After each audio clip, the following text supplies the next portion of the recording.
anybody out there.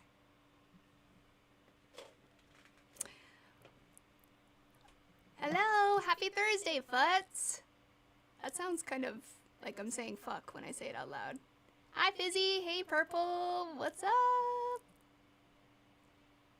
Yes, it is meme days, Elian. I know you were asking about it last time.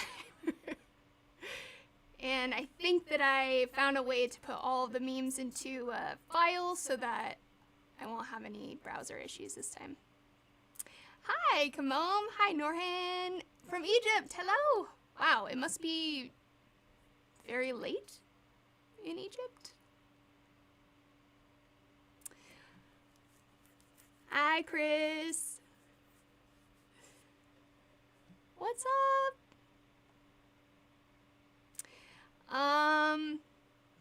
Cool. Well, I continue to have technical issues. So hopefully my computer or camera doesn't just decide to shut off. If it does, I just wanted to say sorry at the front and that I'm figuring it out because everything just keeps dying.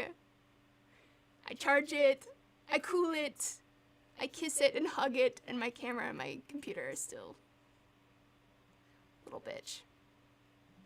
1:08 a.m. Ooh, that is very late in Egypt. I'm sorry for doing streams so late. I mean, I'm open to feedback from you guys about the time to do this. Later in the day is good for me, but honestly, I'm down to do streams at any time. Schedule's still kind of up in the air, but seems like more people are around in the evening, even though I know it's hard for the international folks. Aw, thanks, Patty. Thank you, thank you. Well, thank you for joining.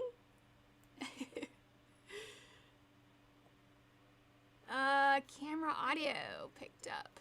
I don't think so. But let me check.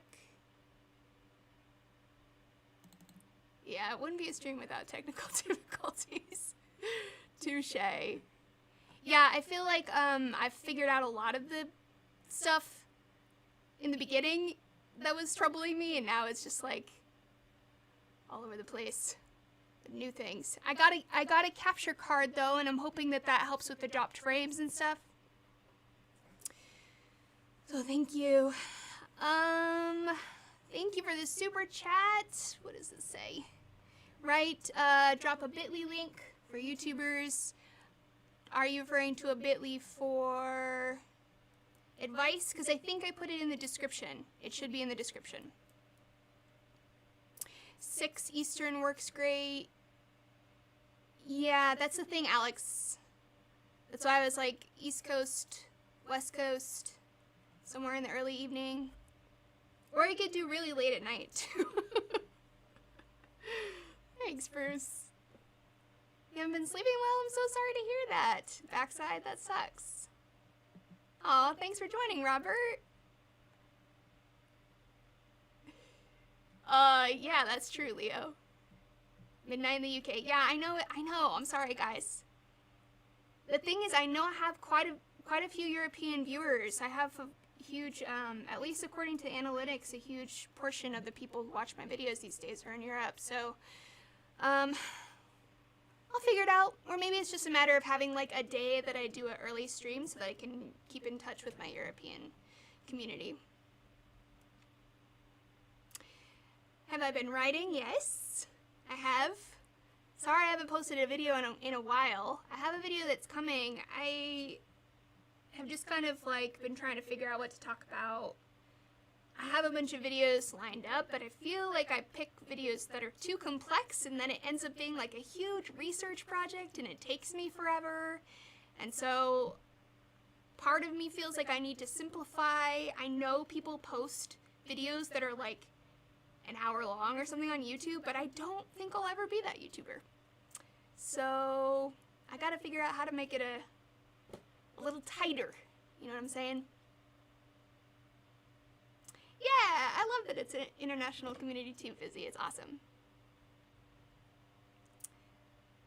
Aw, thanks, Spooky. Up to many new things. Lots of new things. I'm drinking the dregs in my fridge today. I haven't gone to the grocery store in a while, so I have like a Aldi brand White Claw. Which, by the way, if you like White Claw and you have an Aldi near you, these are much cheaper. And they taste the same. Maybe even better. Yeah, who needs sleep? Have I tried making... Oh, hey, Anthony. Have I tried making what into a series? The streams? People have been asking me, by the way, if I'm going to be posting the streams to YouTube or have them on Twitch. If you can't make it, which, yes, I am. I think because I made affiliate, Twitch will let me keep full streams longer. And then also on YouTube, the ones that I took down are because I had so many tech difficulties. I was just like, no, it cannot stand. This cannot be on my channel. But hopefully in the future, all of the streams will be available to watch in the future. So you don't need to stress. Of course, it's nice to have people here to talk to, but if you can't make it, then those will be there. I did get the vaccine. Tried too far. I did. I am vaccinated. Vaxxed. Waxed. Not waxed. I'm not waxed. I waxed once. And it was horrible. But I am vaxxed. I got the Moderna. And it's weird. It's weird. California opened totally this week. And so it's been weird. You can go into stores and stuff without a mask on. Oh, Anthony, yeah. That's an interesting idea, like breaking bigger video ideas down into smaller parts. That's a big brain idea. I'll have to think about how I could maybe do that. Or, you know, in a similar vein, I've been trying to break video topics down into smaller subtopics, and that's kind of the video that I recorded today is like that. It's kind of like actually an intro to other topics. It's like a prerequisite conversation. But I spend a long time reading before I post videos and before I write. Sometimes I'll read several books before I post, which I know is like probably not a very efficient model, especially on YouTube where it's like you need to be posting all the time, otherwise YouTube just kind of knocks you right out of that algorithm. But I feel like what ends up happening is people just post a bunch of garbage in order to get back into the algorithm, and I don't want to post a bunch of trash. I respect you guys too much. Oh, there we go, Odin. We'll just pontificate for 4 hours and break it up. Relatively new, Lewis. Yeah, that's why I've been having some tech issues, just kind of like figuring out my camera. I've got like a nicer camera than my computer webcam. And my microphone, you know, it's more complicated when you have all these fucking inputs, and Mac is not like very friendly. So I have adapters on adapters. It's not good. On me, thank you so much for the super chat. I don't see any message, but I really appreciate that. Thank you so much. And thank you so much to, oh, I have some subscribers on Twitch. Yeah, I became a affiliate, by the way, so now I can have subscribers on Twitch, and I really appreciate those of you who have subscribed.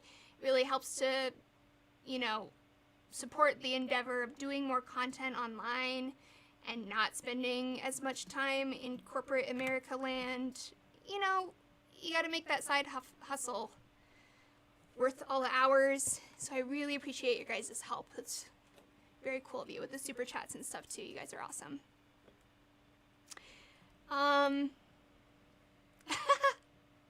My hair journey? Lord, what does that mean? I feel like my hair journey lately has just been getting it very crispy at the pool. I've been swimming laps, which is why I have a really brutal tan right now. And I think it's drying my hair out and making it shrivel up from the inside, so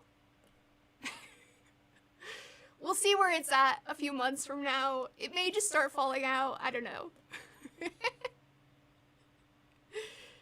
Yeah, you know what? I'm wondering if the slight echo is not from the cam link that I just set up. It might be. Yes, I mean, corporate jobs, you can make money. You can have guaranteed income. You can have coworkers. There are perks to it. But yeah, it can suck your soul out, and this particular job had run its course, so it was time to move on. Thank you so much for the subscription on Twitch. Control-Alt-Construct. Wow, I actually really love that screen name. Very clever. Thank you so much. And Taterman for gifting a sub. And Gobboblin. Did I thank Gobboblin yet? I feel like I'm learning how to read when I read your guys' screen names. I'm like, what are letters? Thank you for the tier 1 subscription, Chark.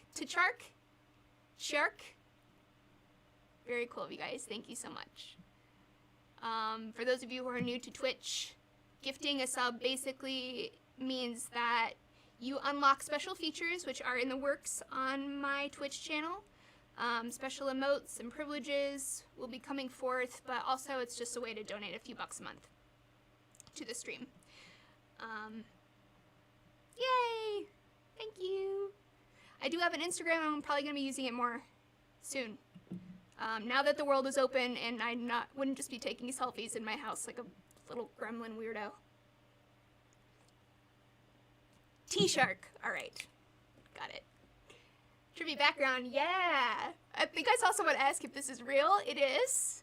It is. I am currently in outer space, so that's why there's a lot of technical difficulties. It's not easy streaming from away outside of planet Earth. I may be the first one, in fact. No, that's not true. Astronauts streamed, actually, a few years ago. I just feel like selfies are boring. Selfies in the house, literally like me watching Netflix. What did I do during Corona times? Watch Netflix, cry, go in my garden, get stung by a bee. I know, Purple, I need an astronaut suit. Except for it's like 90 degrees in here, so maybe not an astronaut suit. I am currently in my garage, which means, you know, as my streams develop throughout the year, the clothes are going to come off in summer, the clothes are going to pile on in winter because it does not have great temperature control in here. I got a fan on though, so feeling blessed. Yeah, I'm not sure why that's happening. Actually, desktop sound. Maybe it's this. Does this help anything? A little bit? I love troubleshooting in real time. Makes me sweat. I'm like, shit. I gotta figure out what the hell's going on. And usually I just Google everything and watch a 20-minute YouTube video and end up more confused. Thank you so much for the bits, Rocket. Thank you, party. Thank you for gifting a sub to Chris, Anonymous. I'm sure he'll love that. Now he has no excuse not to come watch my ramblings. Aw, you guys are so sweet. Clothes off and on. You know how it is. You know how it is. It's hot as fuck where I live. I live in the desert. Everything is crisp. So, my topic that I wanted to discuss with you guys today, I figured, okay, every stream I'll pick a topic, you know, a little discussion, a little chat discussion, and then we'll do some advice, some memes. If you would like to submit for advice after our facilitated discussion today, ooh, I feel so fancy and professional, you can go to bit.ly/ I think it's bad advice. Let me double check that actually. I think that's what I said it to. Look, I'm still working on it, okay? Being a pro streamer. Oh, it's bad advice from Lacey. I think I can drop it in the chat.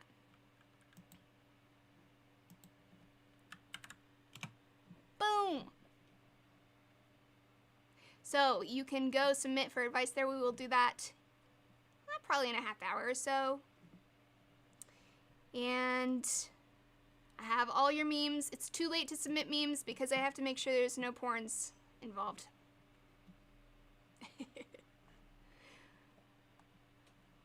Whoa, wait, what just happened? T-Chark, thank you so much for all of the gifts to all of these lovely people.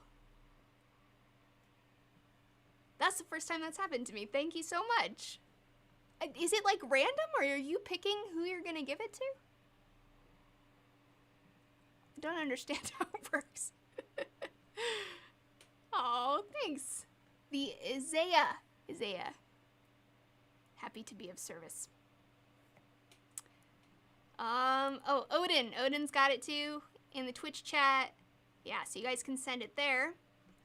I did have an article that I wanted to show you and read together part of it, but, like I said, I'm technologically challenged, so it didn't work. But, essentially there was, this is something that keeps coming up over and over again. This is an ongoing conversation. There was a bunch of research that came out about it about 10 years ago, and it's been ongoing, basically documenting a real decline in young adults having sex. And this is not just in the United States, it's all over the world. And along with that, there's some discussion about the birth rate, which I'll be honest, kind of like, that discussion skews me out sometimes because I feel like there's this implicit expectation that women just be like popping them out, just like being baby machines, and you all know how I feel about that. Nonetheless, it is an interesting discussion, and, I was kind of curious about your guys' thoughts. Of course, there's some theories from researchers, and in this particular article that I'm looking at, they are blaming social media for, oh my god, loud garbage cans. Either that or the world's ending outside. Yeah, they're blaming social media, which is very in vogue, and I'm probably a little bit guilty of this. Everything is horrible because of social media, but I thought this one was especially funny, that people aren't fucking because of it. I'm back in the chat here, so I'm gonna read you a few key findings, and I swear in the future I'll make it so you can see this, but not today. Oh, and this was also interesting because they're finding that this trend of less and less sex is continuing to extend to Gen Z, the Zoomers. This study that just came out was specifically about 18 to 23. They're having less casual sex or sex without a long-term partner than young adults who came up 10 years before them, so Gen Z is even less than millennials. And the basic findings were this. After examining the data, the researchers believe that decreased alcohol consumption, social media scrolling, increased video game playing, and young adults living with parents for longer periods of time are responsible for the 14% drop in casual sex over the last 10 years.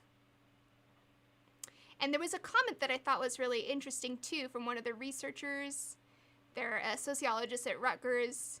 They said the declining engagement in casual sex among this age group could be another sign of delayed transition into adulthood. Which I think is a little bit an interesting thing to say, because it assumes that transitioning into adulthood requires the presence of casual sex. If you are not having sex with random people, you are not a grown-up yet. I'm sure that's not what they meant, but I thought the way they wrote it in the journalists wrote it in the article was funny. Let's continue on here. They call it the sex recession, which is funny. Celibacy rates have also steadily increased over the past 3 decades. 2018 was the year with the highest on record for people who reported not having sex for the entire previous year. So these are people who haven't had sex for a minute. And according to the General Social Survey data, nearly 1 in 4 U.S. adults reports having no sex at all during the past years. Past year, not years. Maybe years, I don't know. So I'm curious what you guys think about this social media theory that they've got going here. And I'll come back to the chat in just a second. I'm looking at the article here for a minute longer.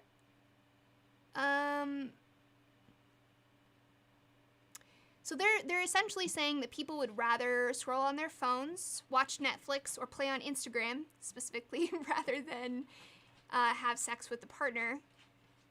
Additionally, women have gained more independence in recent decades and feel they have a greater ability to pick and choose their partners.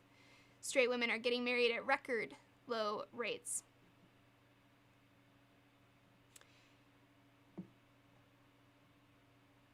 So I wonder, I admit I did not actually read the study to this before talking about it, which usually I do, but I was having technical difficulties and got sidetracked. I wonder how they're determining, is it just people telling them that they are too busy on social media to have sex? Or, how are they determining that? Are they breaking down what people are doing with their time? Do you guys think this is could be a contributor in your personal experience? Of course, this is purely anecdotal, but do you feel like social media and the, video games, widely available entertainment media makes sex less interesting or appealing? I certainly see that narrative in the media a lot. I'm back in the chat, by the way. I see that narrative a lot, and I don't know. If research proves conclusively there's a causal relationship, I'll of course update my beliefs, but I'm a little bit skeptical about that. Oh yeah, Sean, I was going to mention that. Also, internet porn. I like how you called it internet porn. Is there another kind of porn now? Maybe there is. I guess there's like VR porn, or maybe 2 people still use porn mags. Yeah, porn is an interesting one. Porn has been around, of course, for a long time. Before millennials, our parents were jerking off to porn. Sorry for that image. And it wasn't affecting, obviously, the amount of sex they were having, but it certainly wasn't as widely available. Okay, fine, that's true. VR porn is internet porn. It's all internet porn. Yeah, OnlyFans is a pretty big porn revolution as well, and OnlyFans is especially interesting to me because it does have that extra layer of perhaps having some sort of a relationship with people. And I know that obviously there's some element of selling a relationship on OnlyFans, but I do think there's some kind of valid connection that is coming out of those exchanges, even if it is largely one way. Not to get too into my relationship, but my partner is addicted to social media and it takes so much time, energy when in bed. Do you mean it takes time, like when you're hanging out in bed, like the time you might otherwise be having sex? Or are they literally on social media while you're having sex? Because in that case, ouch. Okay, yeah, the former. Yeah, I mean, I've certainly been there. You're just, you're in bed and we're kind of becoming addicted to social media in the sense we're getting these little dopamine hits, and it's easy, right? It's like easy pleasure compared to sex. You have to work for it. Like, you gotta actually physically move, and maybe we're just kind of lazy scrolling instead of boning. Like, the little ping of dopamine is enough. It's enough to get you by.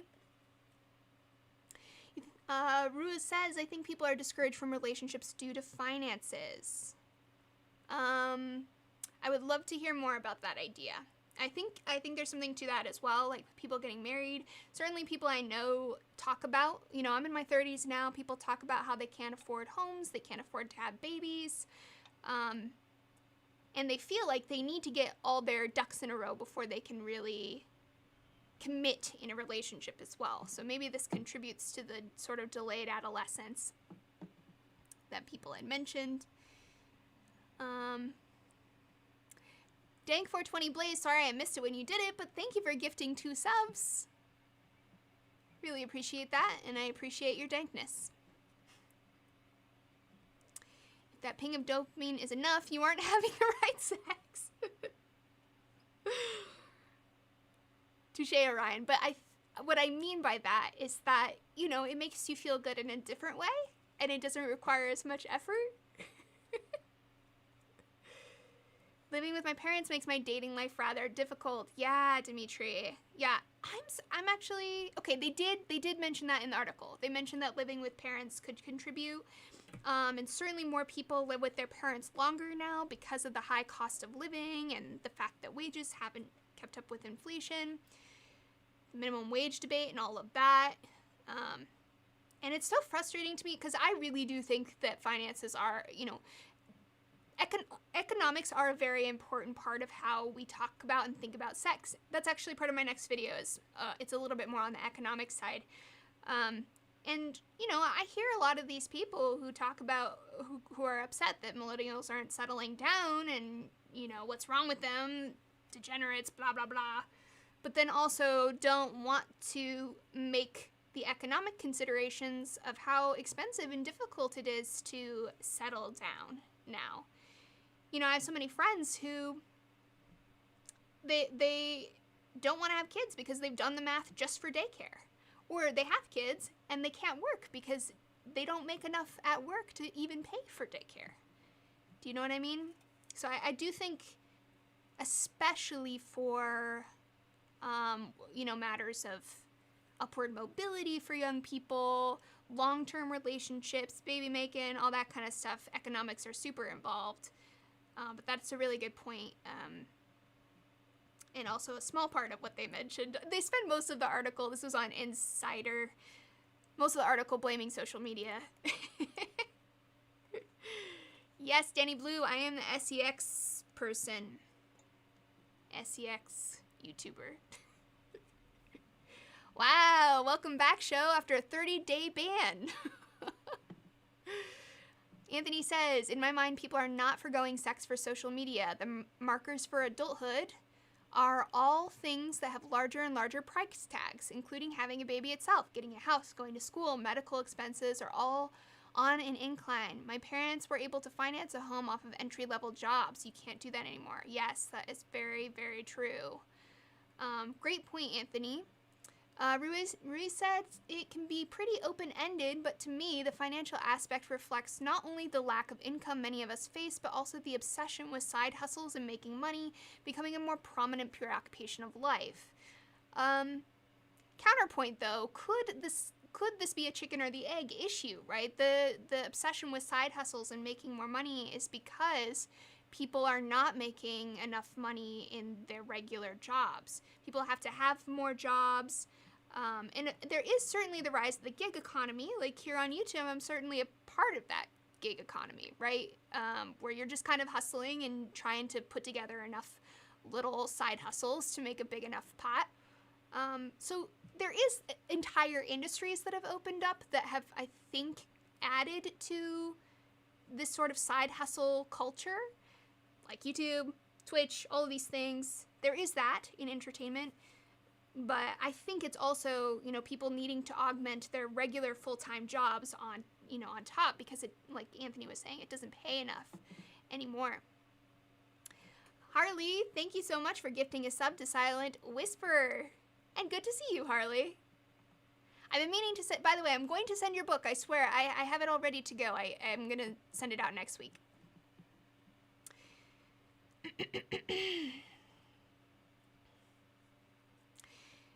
Moksha says, the problem is that people don't make financial planning a priority from high school. Okay, I do also agree with that, actually.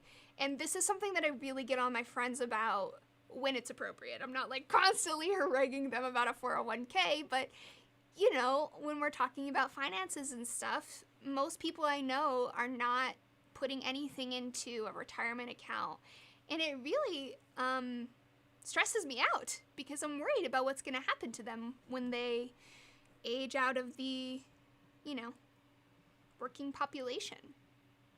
And that's not just them. I think I've read also that there's a huge number of young adults who are not saving for retirement. So that's probably a crisis.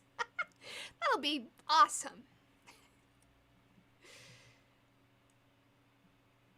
Yeah, Danny Blue, side hustles are just bleeding people dry because you can't live off of most jobs. It's terrible. Yeah, so there's this huge disparity. The porn question, I want to come back to the porn stuff. Always back to porn. We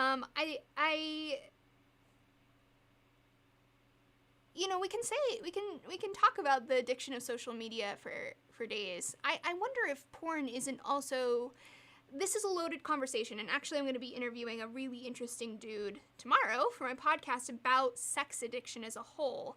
And one of the things I intend to ask him about is porn addiction, because if we have documented that social media itself can be addictive with all of the notifications and the pings and the dings and, the likes, and it's just lighting up our brains like some kind of crack, couldn't the same thing be happening with porn? And couldn't that be changing the way that we think about our sexuality, that we engage with our sexuality? I'm obviously not anti-porn. I think that there is probably a healthy place for porn, but I do wonder to what degree that could be contributing. And the NoFap community too. I think I did a video with NoFap quite a while ago. They were really nice guys, and I think their struggle was real. Like, they felt like porn was taking them away from real life relationships, and so they kind of had to quit it. I think it's an interesting phenomenon. I don't know how much sexual shame or a lack of impulse control maybe contributes to those things as well. Needs to desystematize. Can you expand on what you mean by that, Odinoko? I'm not familiar with what that is. The porn industry needs to desystematize. Porn's been around forever. Granted, we have easier access to it, but I think it is doubtful porn is the cause of a 14% dip in sex. I agree with you, Sky High. I don't think porn is probably alone responsible, but couldn't it contribute? Because sometimes I've felt that way too. I'm like, I'd rather just rub this one out real fast. I'm tired. I'm lazy. It's there. And so, the question is, to what degree, right? To what degree? Yeah, that's true, Patrick. The question of sex addiction, though, is more about the medical definitions of addiction are not really met by what people are describing as sex addiction. And like a lot of topics in sexuality, because we lack the language to kind of make different phenomena distinct, people refer to to all kinds of things as sex addiction, like cheating or casual sex, all kinds of stuff they call sex addiction, when really there are probably a lot of different phenomena happening there.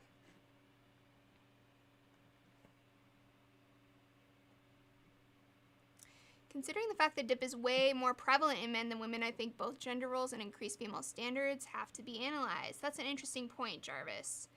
So, by that you mean maybe women are feeling like it's okay to say no more?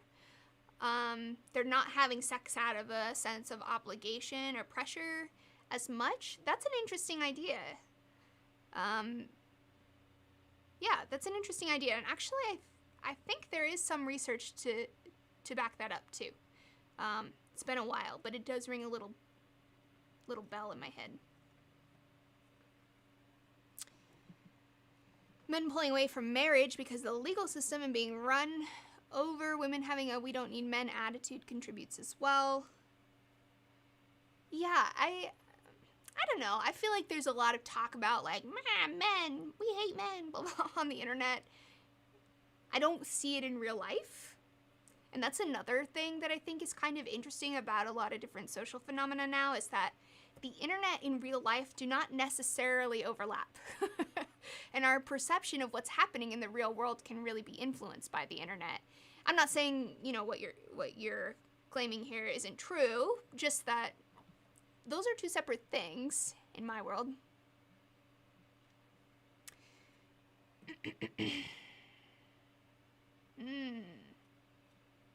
Also, there could be the factor of a lower income and lower quality of life makes people feel inadequate. Yeah, that's another great point, Sean.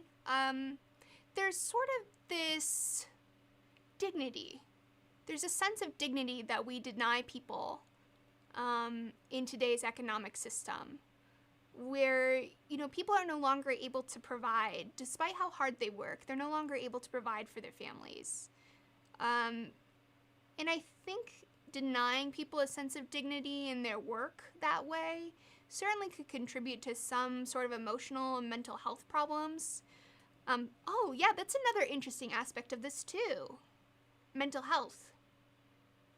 I feel like maybe it's because mental health has become a more normalized conversation, but it seems like a lot of people are depressed. Is that just me? Are people more depressed now? I know there's research to show people are more anxious now, but those are, slightly different things.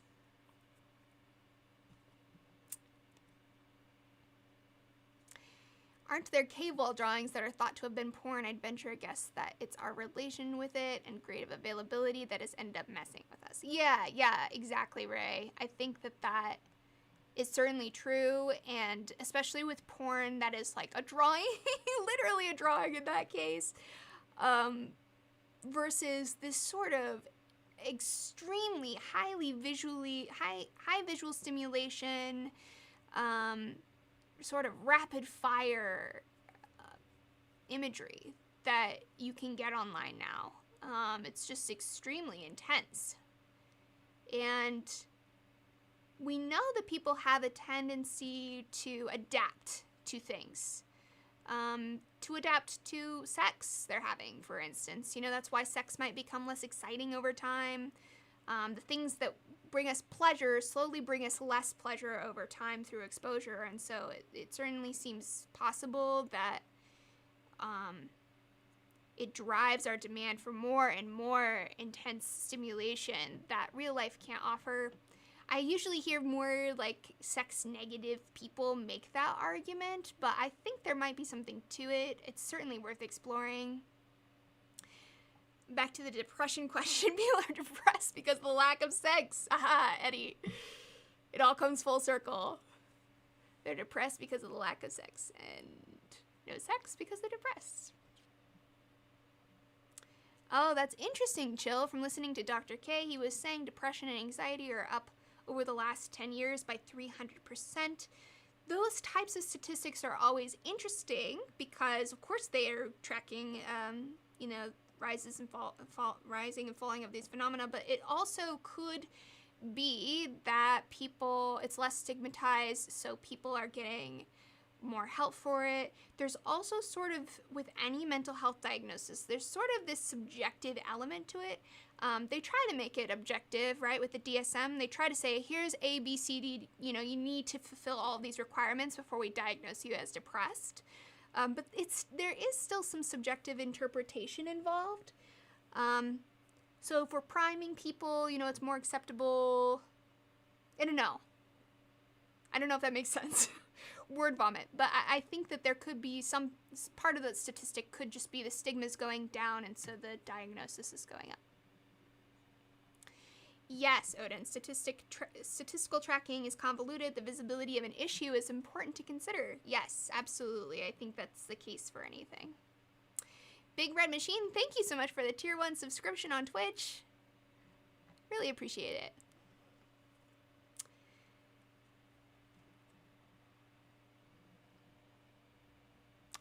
Jarvis, like many women won't date men who have less education than them and or earn less, but on average, young women are more educated and earning more. I think that's a big intersection between the conservative view of increased female standards and the left-wing argument of gender roles. Very, very articulate, Jarvis. That is so true. That is also, this is right on point for the video that I'm going to be posting probably this weekend.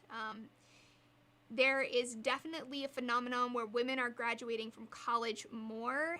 And I read an interesting study a few weeks ago that showed the rates of inter-education relationships, if that's what you want to call it, where someone is college educated and someone isn't, is extremely low. Like, it's just completely dropped off. People really don't date outside of their own educational pool.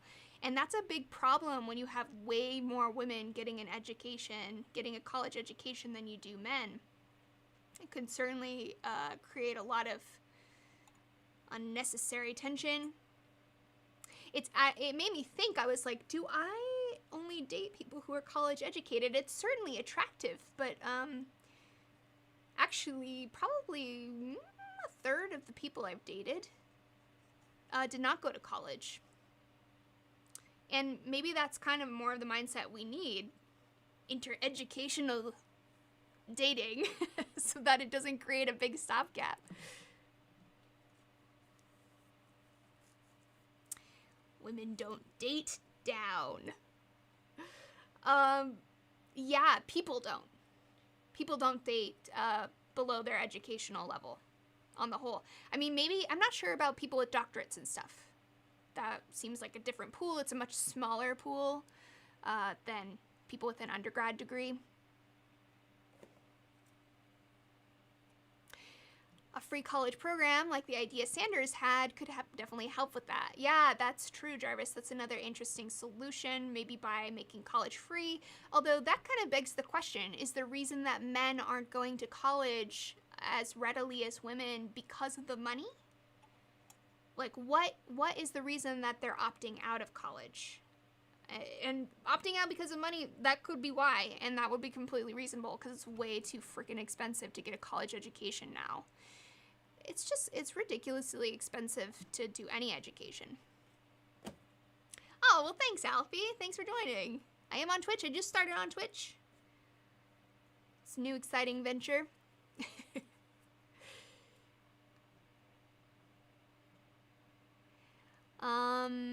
Blue-collar jobs pay extremely well. Yeah, that's another good point, Moksha. Just addition out the good points. There's been a lot of talk about how important it is to kind of let people know about the possibilities of trade schools. And my friends who are in the trades make way more money than my friends that went to college. I'll just put that out there. Like, they got stable jobs. A lot of them have union jobs. They're making 70, 80 a year. Like, they're doing okay,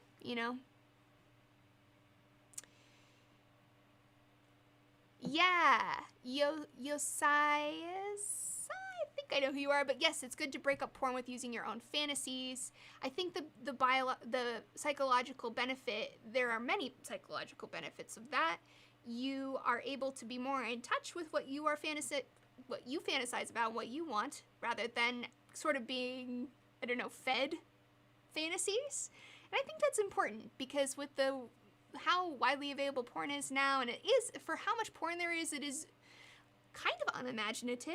It's all kind of following the same formula. So I think that's an important thing to be in touch with. But, I don't have evidence for this, but I think it's also possible that breaking it up with porn could have some physiological benefits as well.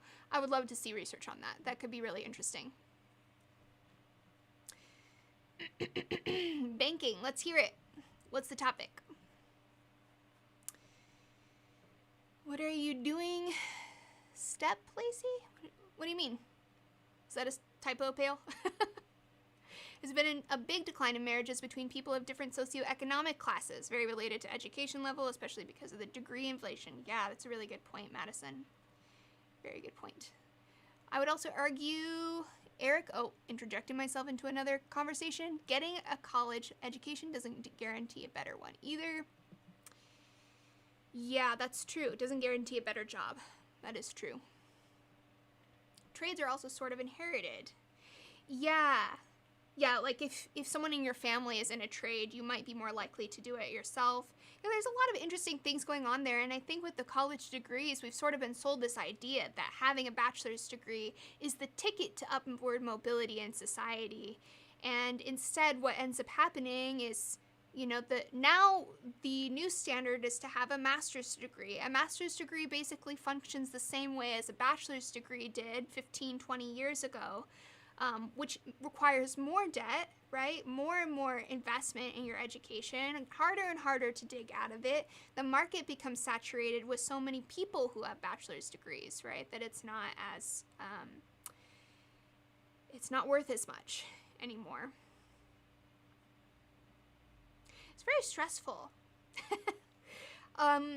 I had a really interesting discussion about this with Tom Nichols on the podcast episode I did called The Death of Expertise. It was like the first or second episode I ever did, but actually I think he has some really interesting things to say about free college and sort of the economic effects of making college free. He argued against it, and I in general still am like, I think free college sounds like a good idea for society, but he made some pretty compelling arguments that it would basically speed up what's happening now, where the bachelor's degree isn't worth anything. And yeah.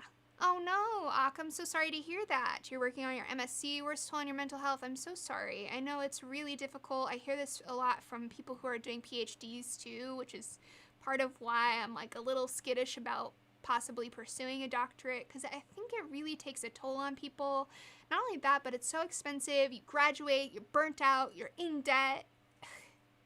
It just sucks.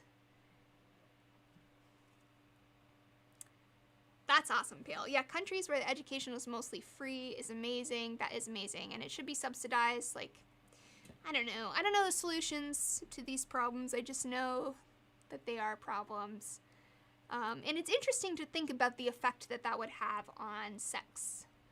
Although I tend to think the easier solution, rather than making it so that everyone can get a college education if they want for the purposes of sex, is to make it so people, see people who don't have a college education as just as worthy of partners. Just as capable of bringing good things to the table, of having an open mind, of being intelligent, of having job prospects. I think we've just loaded so much onto having the college degree, made it mean so much more than maybe it does. And maybe it's time to roll that back and kind of check some of those assumptions about people. Some very wise people who have no degree. Yeah, me too, sir. Me too. There's definitely, some of the wisest people in my life don't have college degrees. And some of the most insufferable, dogmatic, single-minded people I know have PhDs. So it's certainly, this assumption we're making that degree equals intelligent, degree equals, capable of providing good jobs, all this stuff isn't necessarily true.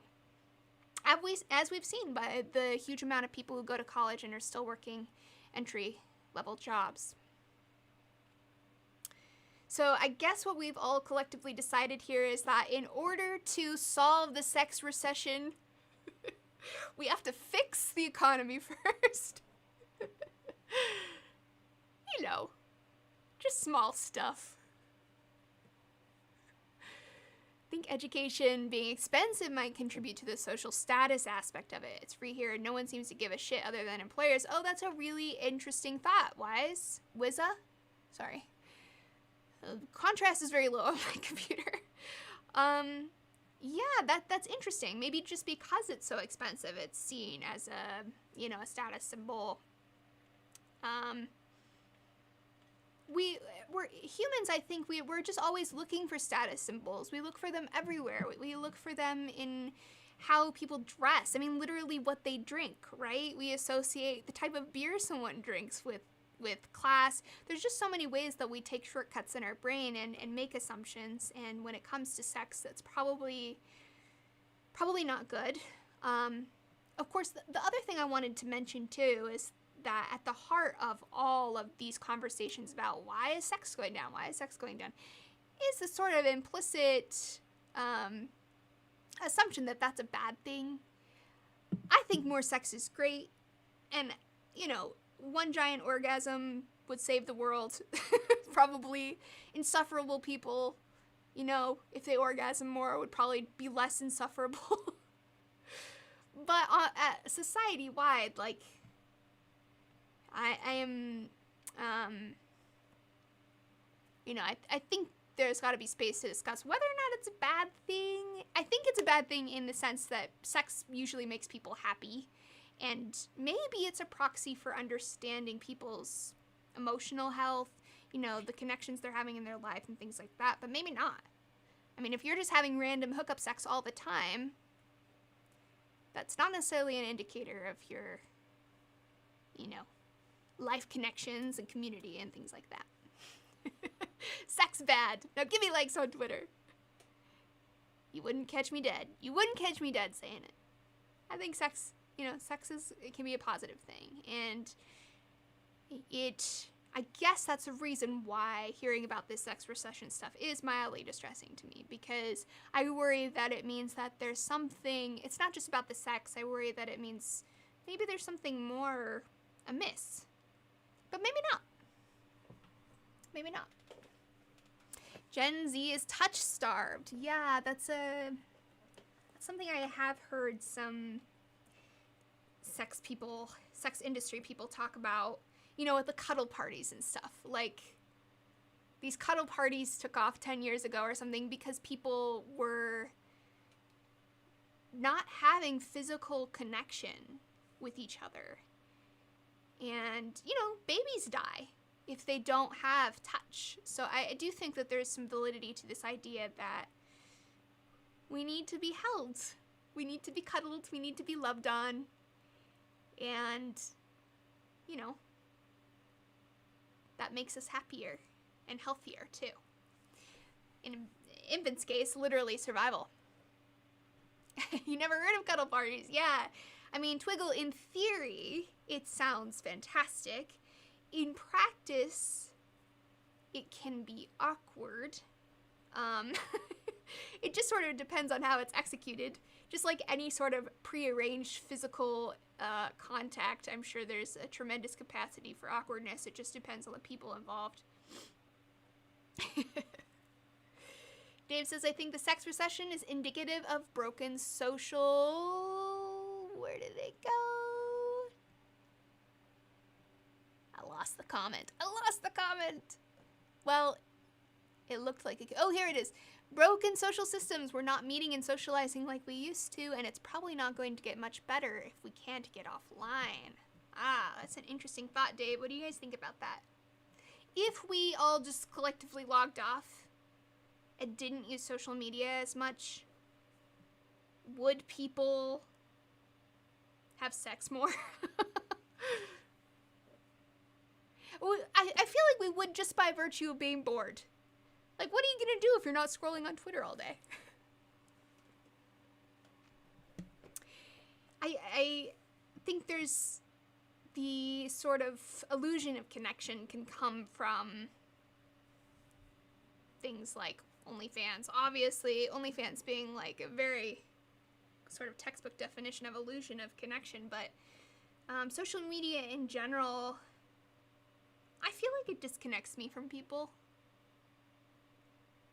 Yeah, I mean, when it's used to organize group outings or something, and over COVID, when, we couldn't hang out together as much, it was helpful then, but it does feel like sort of a barrier, a wall that we have to climb over.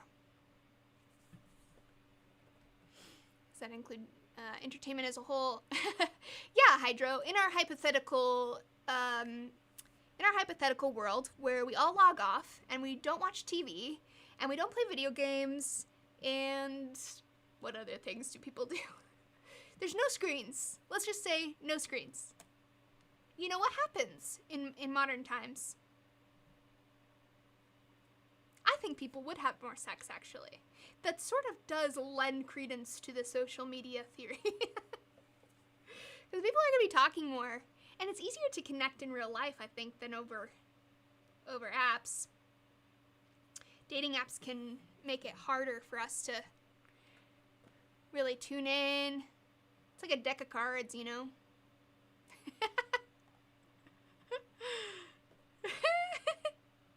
No more video games, guys. Sorry. Hypothetical sexy world has no video games. Are there sex video games? There's gotta be. I haven't heard of them, but I feel like there's gotta be. Sex is often a driver of innovation, right?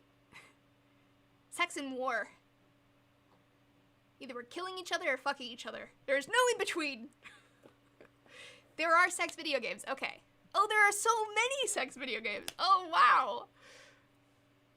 Oh, it's hentai games. Not as exciting. Okay, well, I have some research to do tonight. The only sex games that I think I've heard of are like some choose your own adventure style games. Yes, Orion, I haven't heard of them. You know, you hear about all the big video game releases. I haven't heard of a big, like, sex game release. Right, Project? Everyone in the chat is like, wait a second. I play sex games for 6 hours a day. How do people not know it exists? I'm not king shaming. I'm not here to king shame. You want to play sex games? Go for it. I'm just saying, in hypothetical, no screens world, maybe there's more having sex. Although that doesn't eliminate all the economic problems that we were talking about. It doesn't, yeah, I mean, it really is just like the economic issues. Economics and entertainment technology.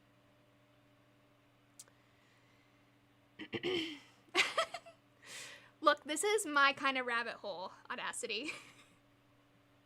I love weird internet shit, and I especially love weird internet sex stuff.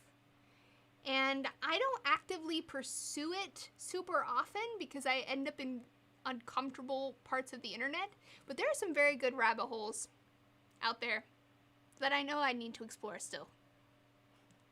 I fell down the furry rabbit hole. My friend Adam, your movie sucks. That was a rabbit hole.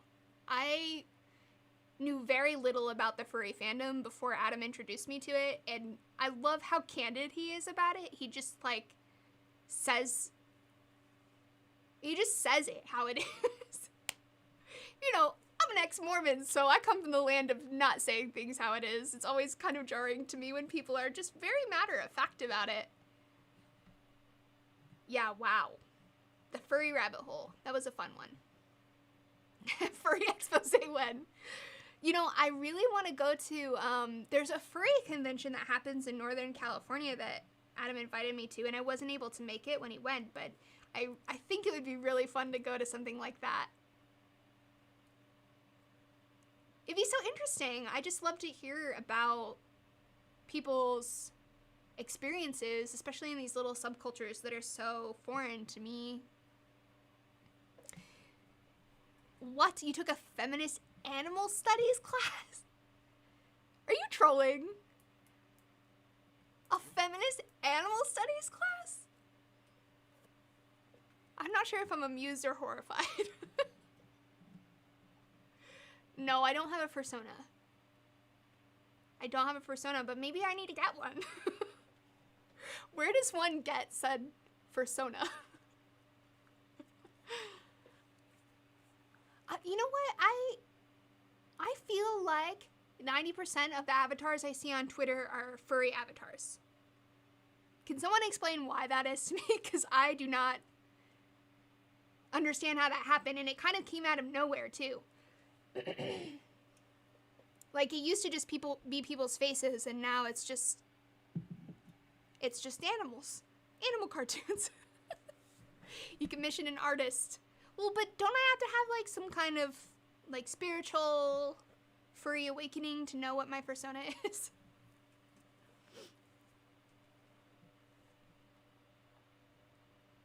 Oh, that's a good point, Scott. An online test. Funny, funny. Valensky, thank you so much for the super chat. I want to thank you for teaching me how to pleasure a woman. Oh, you're welcome. Nothing makes me happier.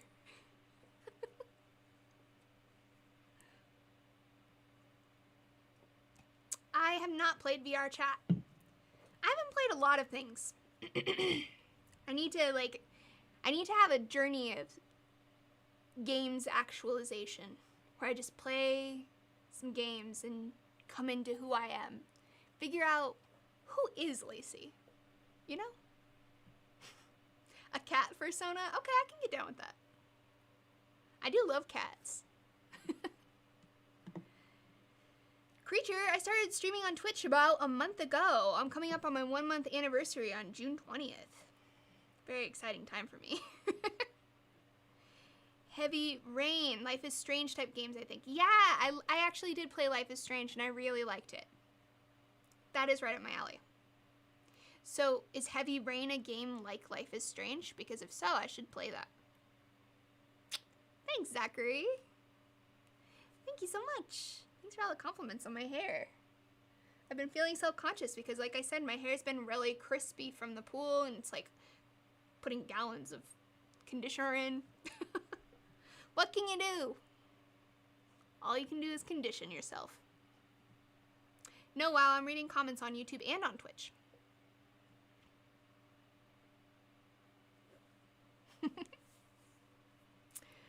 Yeah, okay, Odin, fine. They're not games, they're walking simulators. I choose my own destiny in those games. And aren't there some destinies that are better than others? The controls are jank. Okay, interesting story though, okay. Wait, Heavy Rain isn't the one about the lesbian couple, right? I played another game about a teenager or something that was coming out. And yeah, I don't remember the name of it though. No, it was another lesbian one project. I only played lesbian games, sorry. All the lesbian games. It's for Pride. It was like, it took place in like a haunted house.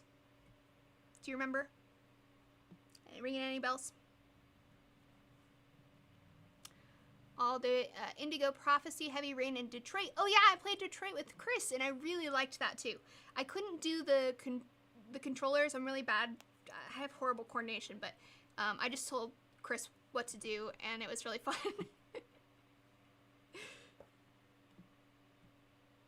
If you don't mind mentioning whether you agree or not, our standards lately are way off. I think social media has a lot to do with it. I think that's the biggest difference between boomers and millennials in terms of sex. Another very interesting point. Yeah, Sky High, maybe we're just holding each other to, and ourselves too, holding ourselves and each other to really high standards, unrealistic standards that makes it more difficult to sort of be vulnerable and to let go of the judgments that we make that can stop us from having a connection with someone.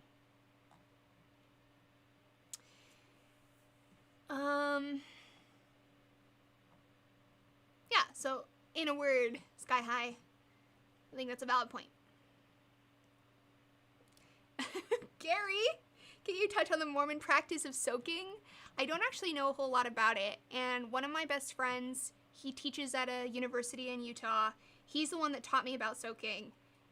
He told me that apparently at these Mormon majority schools, kids will like, I don't even know how to describe this, and it may be wrong, but he told me that you just like put it in and just lay there. PIV and lay there. And that's not sex or something.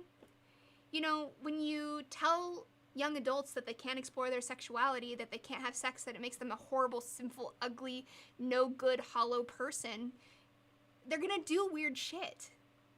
You know, they do weird stuff to still feel some aspect of that, part of themselves without opening themselves up to the sin hole, uh, yeah. I mean, Gary, you tell me, is that right? Yeah, it's only sex if you move your hips. And there's all these different justifications that happen in these religious communities because, you know, for a while it's a stereotype, but it's also true that people felt like, oh, if you have anal sex, that's not sex in the eyes of God. And so what ended up happening is you have all of these people who are having much higher rates of STIs and anal issues because they were having anal sex rather than vaginal sex. And it's just sad. It's sad to me because, you know, of course, anal sex can be extremely pleasurable, but I wouldn't describe that as a 101 sex move. Like, you should be very comfortable in your sexuality, you know, if you have a vagina, and you should be familiar with your vagina. And they probably aren't coming, you know. They probably don't know anything about their clit. It's sad. It really makes me sad. That's why the internet is fucking awesome. I wish it were easier to, like, create a space for people who are dealing with that kind of stuff, you know, who are dealing with kind of the 101 most basic aspects of sexual shame, dealing with, you know, disconnection from their bodies, dealing with being told that they're a horrible person because they're gay. You know, those kinds of things are still happening everywhere, but the internet has gone so crazy with all of the politics about sex and policing about language and policing about, you know, what you can say, what you can think even, that I think it's made it harder to reach those communities because you have to be the most enlightened, woke sex person ever. Otherwise, the conversation isn't even worth having anymore, right? We're above that. And I think plenty of people are above that. Plenty of people have learned a lot and are enlightened, and, you know, that's a beautiful thing, but I feel like those communities get left behind in this type of environment. It's one of the things that kind of really pisses me off. A Kickstarter Lazy Green Sex School. I don't even know how I would reach those people, though. That's the problem. If I had a really clear, easy way to reach people who, like me, are, you know, grew up Mormon or something, and there was an easy way to be in touch with those communities, I would do that. And I would do that as a volunteer, you know, I would do that as a passion project. It wouldn't even take money. It's just a matter of where do you find these people. Oh, my puppy wants in here. I'm gonna let her in. One sec.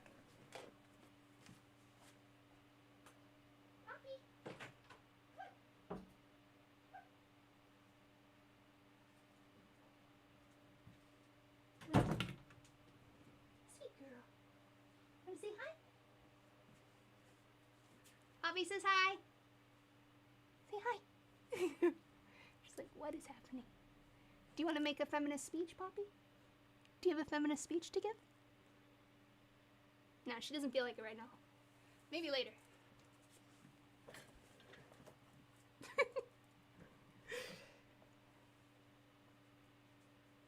Oh, good girl. You're my good girl. She missed me. She's very attached.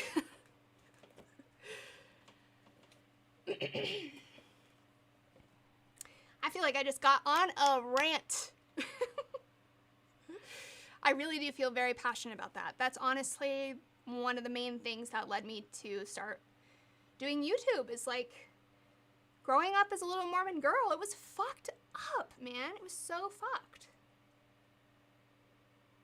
You're just taught to hate every aspect of your pleasure. Every aspect of your body that gives you pleasure is like horrible and dirty, and I can't see it, and I can't think about it, and I can't acknowledge it, you know?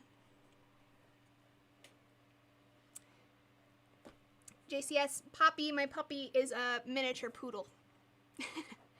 Hence the very curly hair.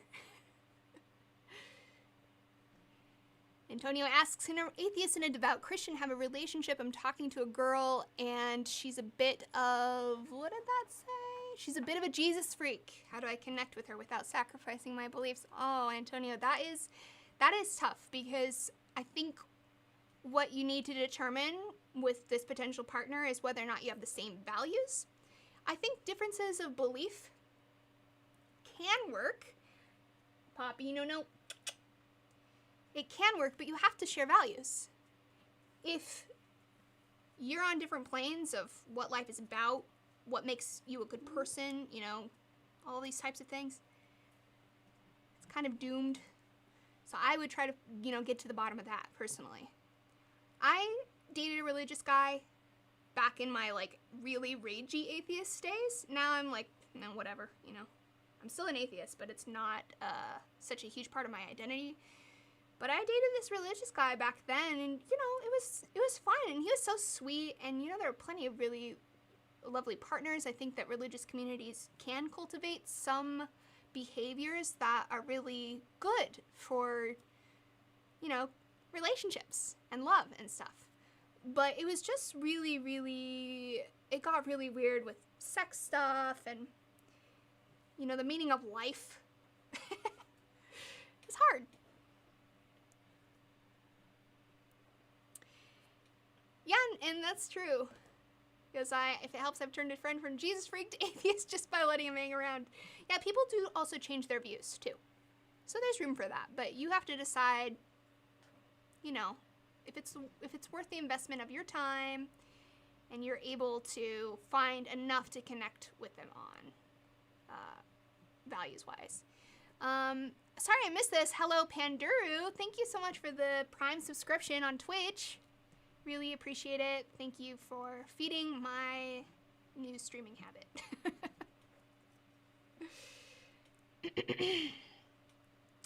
Oh, wow, you've been around that long, Sky High. That's awesome. Thank you so much for the Prime subscription, Fireball. Really appreciate it. Thank you, guys. Yeah, I think if you have Prime, Amazon Prime, you get a free subscription. So that's awesome. Thank you for spending your sub on me. We love a Prime sub.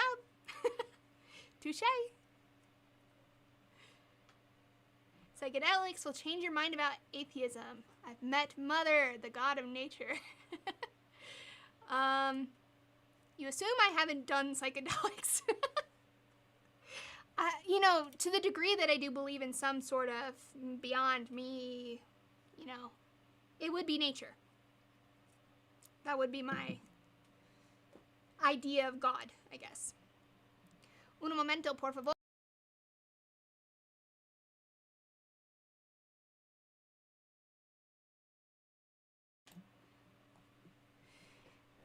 Welcome back, Carly. Yes, we're talking a little bit about sex, religion, compatibility. Psychedelics made you more certain of your atheism. Yeah, it can happen. That can definitely happen.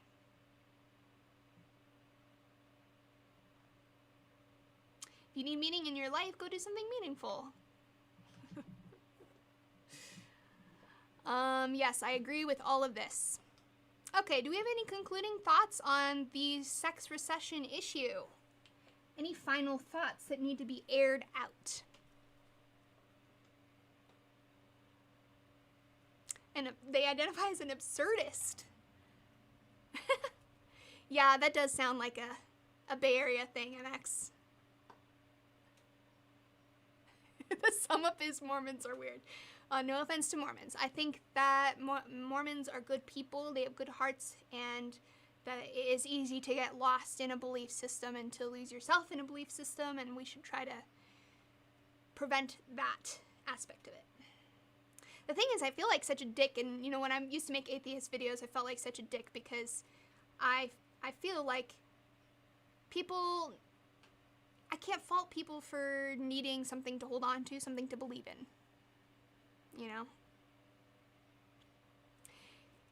Any concluding thoughts on the existence of God or lack thereof? Yes, me, just here with all the light conversations. Sex recession, changes in culture, including female independence, less physical social connection, finances. Thank you for the beautiful recap, Project G.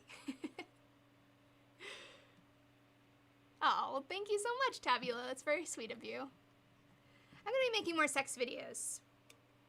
And this is something I think about a lot. So if there's a type of video that you want or that you think would be good to have that doesn't exist in the world already, because I feel like everything's been said, everything's been done, like why even talk about it? But I do want to talk about it. So if there's something you want me to talk about, please send me an email. I do read all my email. And I get a lot of good ideas from emails. It's helpful. All right, so we have solved the sex recession. Good work, everyone.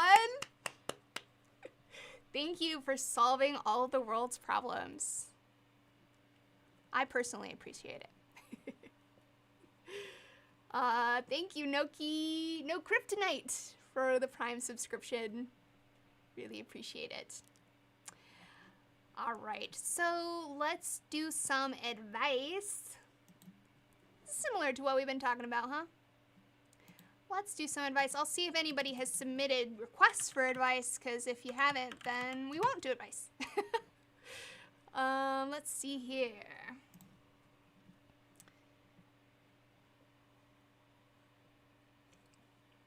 Cool, we do have some. Sweet. Oh, there's some confessions too. Haha. Well, we'll do both. Oh, wow. All right. All right. Some good stuff in here, guys. Thank you. I'm going to leave it open just a little bit longer. Just a little bit longer.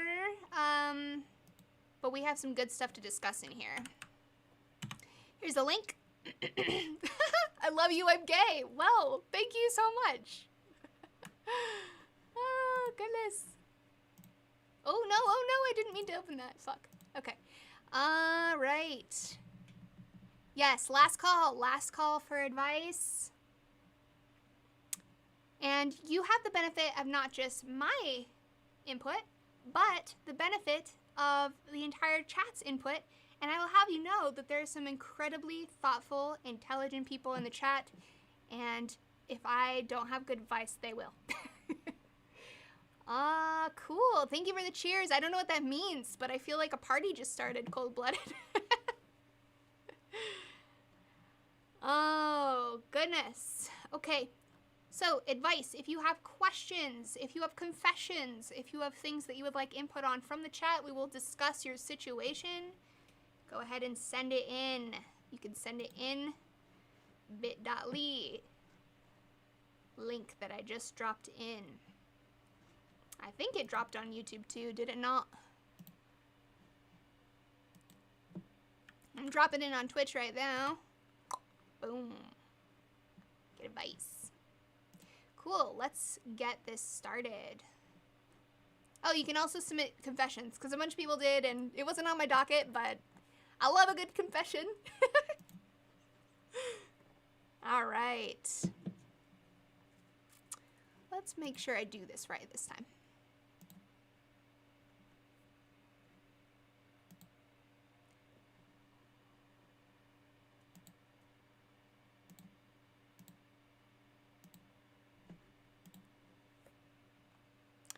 Okay. Question time.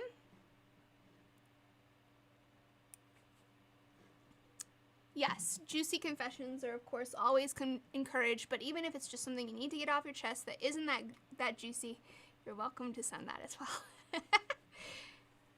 well. Unholy confessions are usually a time for people to admit anonymously to experiences, thoughts, feelings, behaviors that are not socially acceptable. It's an opportunity for people to put it out into the universe in a safe way. It's completely anonymous. And my experience with confessions, I've been doing confessions live streaming for literally like 12 or 13 years. Well, I stopped live streaming for a long time, but 12 or 13 years ago. And I feel like it can help people to, normalize normal feelings and stuff that might feel like they're just yours. But really, a lot of people have them. All right. Ooh, okay. I think 40 responses is probably plenty. I am shutting down. Well, I'll leave it open because I know I just said it. I'm shutting it down very soon. Last call. No more. No more. No more. All right. Question for the chat. For me and the chat. Okay, Lacey in the chat, I need advice. I've been married for almost 10 years, and we've been putting kids off. But my wife really wants kids as soon as she's 35, and I'm excited for this as well. But one major problem. About 3 years into the marriage, I developed feelings and had an affair with her female cousin, off and on for years, and only finally cut things a year ago during COVID. The cousin has been cool about it, but I'm starting to feel bad. I think I should just not say anything, because I know all hell would break loose with her family if I came clean. But I don't want to bring a child into the world knowing I'm a lying, cheating scumbag. I'm leaning toward just keeping this secret, but what do you all think? Oh boy. Whew. Drop that one. Okay. What do we think, chat? What do we think? You gotta be honest.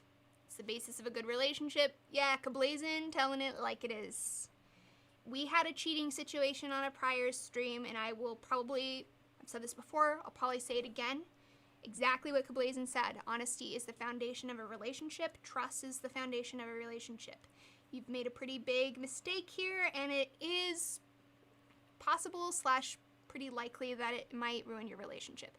But why are you sticking around anyway? You're clearly not happy or something. Why would you cheat on a partner that you're so happy with? There's something wrong here. Yeah, you have to be able to live with yourself at the end of the day. You always feel bad. Yeah, do you want to live with this burden? And I think, you know, although I obviously think you've made a very serious moral error here, I think that it is wise of you to use this as an opportunity before having kids to come clean and to set things right. Because you're right. If you decide to have a kid, that burden that you're already carrying is probably going to feel 10 times heavier. And it's not fair to your partner. It's not fair. They deserve to know. Harley, thank you for gifting a subscription. I appreciate it. There's no relief to get from telling her the truth. You're obviously sabotaging the relationship. Telling her is going to end up in a breakup. Yeah, I think it's likely, although, look, I have seen and heard from a lot of different types of relationships and people and personalities, and people do work it out sometimes. It just depends on the couple. But yes, in all likelihood, it will end the relationship, and that's probably, you know, something that needs to happen in order to bring justice to this situation, because it's not fair.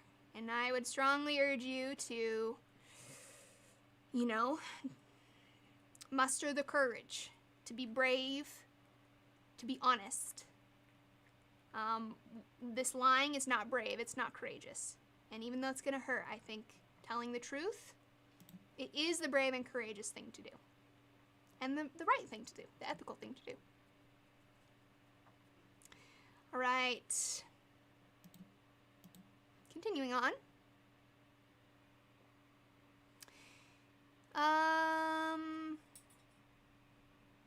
Okay. Topic advice, not a question, so don't read. Oh, okay. This is a topic suggestion. Well, thank you very much about OnlyFans and just skimming it. It looks like it could be a very interesting video. Thank you for the suggestion. I'll put it in my little brainstorm box.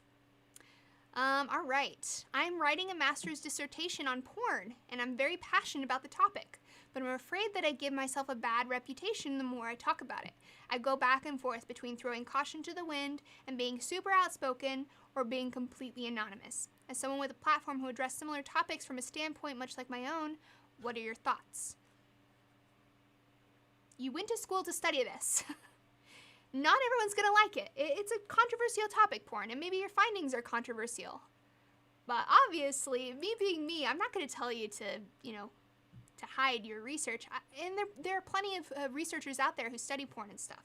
I would say find your support network around sex-positive research and studies, and get some support from those people because they are doing something very similar to you. There's nothing to be ashamed of.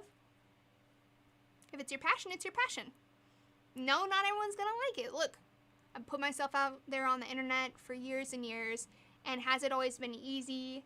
No. Have people been shitty to me? Very much yes. So that comes with the territory of talking about anything controversial, but it's not a reflection on you. It doesn't mean you're a bad person, or you failed, or you shouldn't talk about this, or you shouldn't be interested in it. It's more a reflection on them. Chat, what do you think? If you're academically honest, you'll put the work first. Touché, Scott. We need more people to research porn, says Odin. Very true. It has a huge effect on society, absolutely. And I think that type of research is very important, and it's honorable.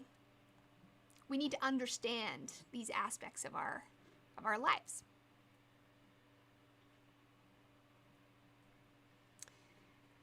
Talk about it professionally and they will see it professionally. That's excellent advice, Molzors. Excellent advice. I graduated from a school that trains sex therapists. Well, there you go. Beautiful advice right there. I'm going to leave it at that because I think that was very well said. Okay. Someone mad at me for getting vaccinated. Oh, no, honey. I am very pro-vaccine, and look, I'm not here to tell you what to do, but my body, right? It's my body, my vaccine. All right. Advice for when you've had a long-term friend of 10 plus years and they start getting weird. This can happen in many ways. In this situation, she just is very combative about everything. The communication has gone sour for reasons I don't understand, and talking about it elicits defense and is not productive. Shit, if you can't talk about it, if you can't talk about things that are happening in your relationship, then that's the end of the relationship. There's obviously something simmering beneath the surface, and in order to repair your relationship, to have a healthy relationship, enjoyable relationship again, you need to be able to discuss what's going on. If they can't, then maybe it's time to create some distance. And I will say, sometimes people are in their own shit. They're having a hard time. There are things going on that we can't see happening in their life that are causing stress, that are causing them to take it out on people they love. That happens. And so maybe pulling back and having a little bit of distance will help this person to realize that they value your friendship and want to talk about it. If pulling back and saying, listen, if we can't talk about this, then I don't know how to go forward in our relationship. If that isn't enough for them, it really sucks, but I've had to have friend breakups over that exact same thing, and it really hurts, and I miss them, but I'm better for it because I can't deal with that shit. We have to be able to talk. It's a foundational aspect of relationships, right? Molzers, it's normal to be afraid to talk about it. Look into attachment styles and learn what yours is and reflect on what would allow you to feel safer in your relationship. But Molzers, it sounds like this person is shutting them down and, is not contributing, not allowing that conversation to flow. So maybe understanding their attachment style would be helpful in the sense that you might understand where they're coming from and why. But if someone isn't communicative, what can you do? What have you got there? Are you on a little treasure hunt for things around the garage? Come on. One sec, guys.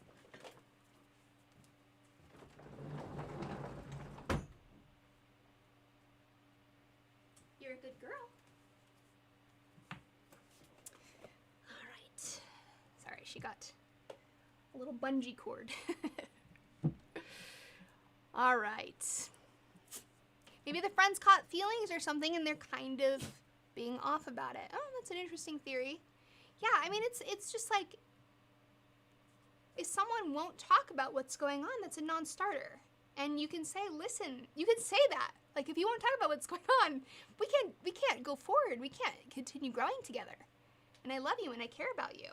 I would impress upon them that you love them and you care about them too.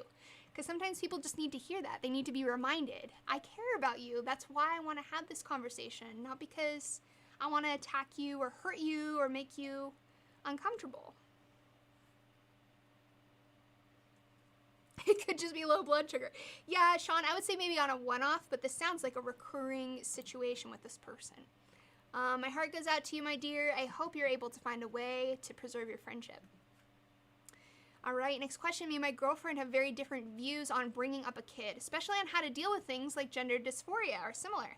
Is it worth the relatively low risk that something like that will come and create issues, or should I end it now?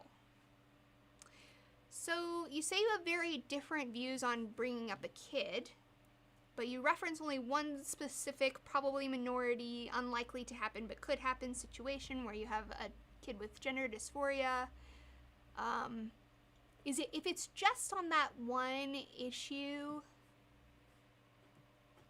it's tough because people obviously aren't in total agreement about everything before they have kids.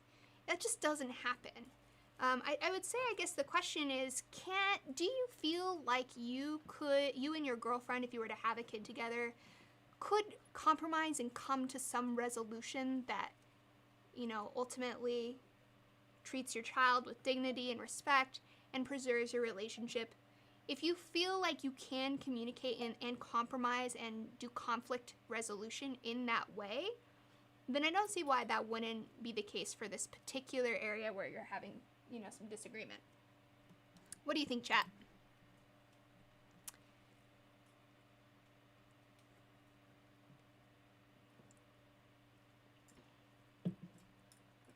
Real gender dysphoria is pretty rare. It probably won't even come up. Yeah, it is very rare. Although a lot of mental health issues are very rare. And they do come up. And, when you're thinking about having kids with someone, you do have to be ready to deal with anything that could come up. But I'd say it's less about being in total agreement. You obviously need to share values, but it's less about being in total agreement for me and more about being able to communicate your way through it. Shout your opinion louder. Yeah, just scream at each other.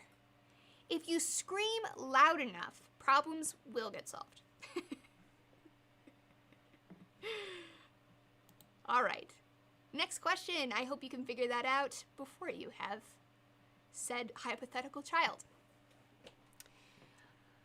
I have a binge eating disorder and I'm overweight. I have terrible body image. I hate seeing myself in photos and I hate my body. Where should I begin to deal with this and start to heal myself? Oh, poor thing.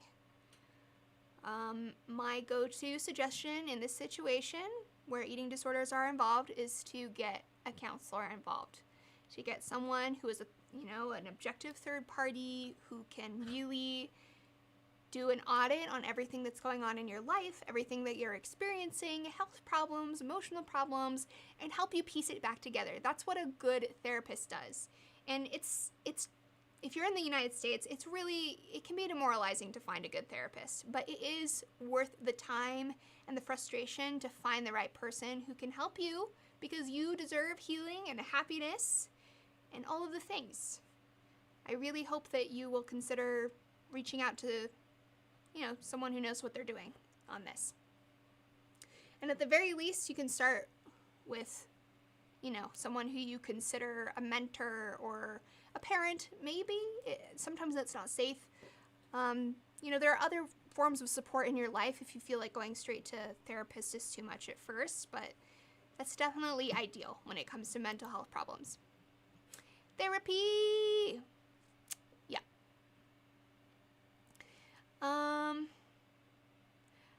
Odin says a good doctor will give you meds to control the neurosis and also encourage you with conductual treatment. I don't know what conductual means, but yes, more or less that. Therapist and a doctor. Yeah, you can also talk to a doctor. True, therapy is not financially possible for everyone. Sorry, I don't know how to read, apparently. That's true. However, I will say that there are a lot of therapists out there who operate on a sliding scale, and so there are more budget-friendly options. I don't know what she's doing.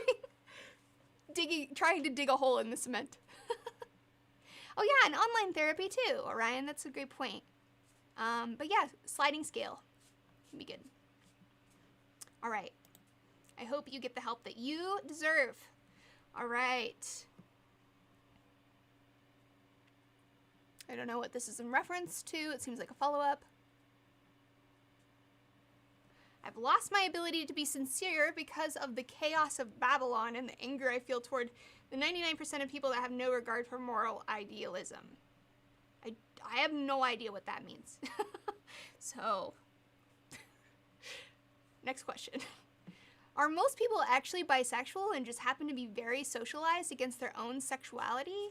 Or is being binary, like straight gay, more common? I'm not sure that... Do you mean like being monosexual is more common?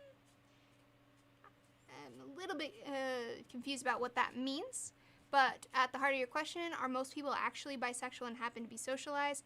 I, I wouldn't go so far as to say most people are bisexual. I know that a lot of, sex positive folks amongst, in the sex positive community would go so far as to say that everyone is bisexual.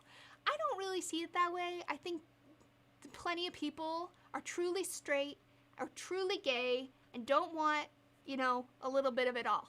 So, in that sense, I guess, I'm saying that most people are not bisexual.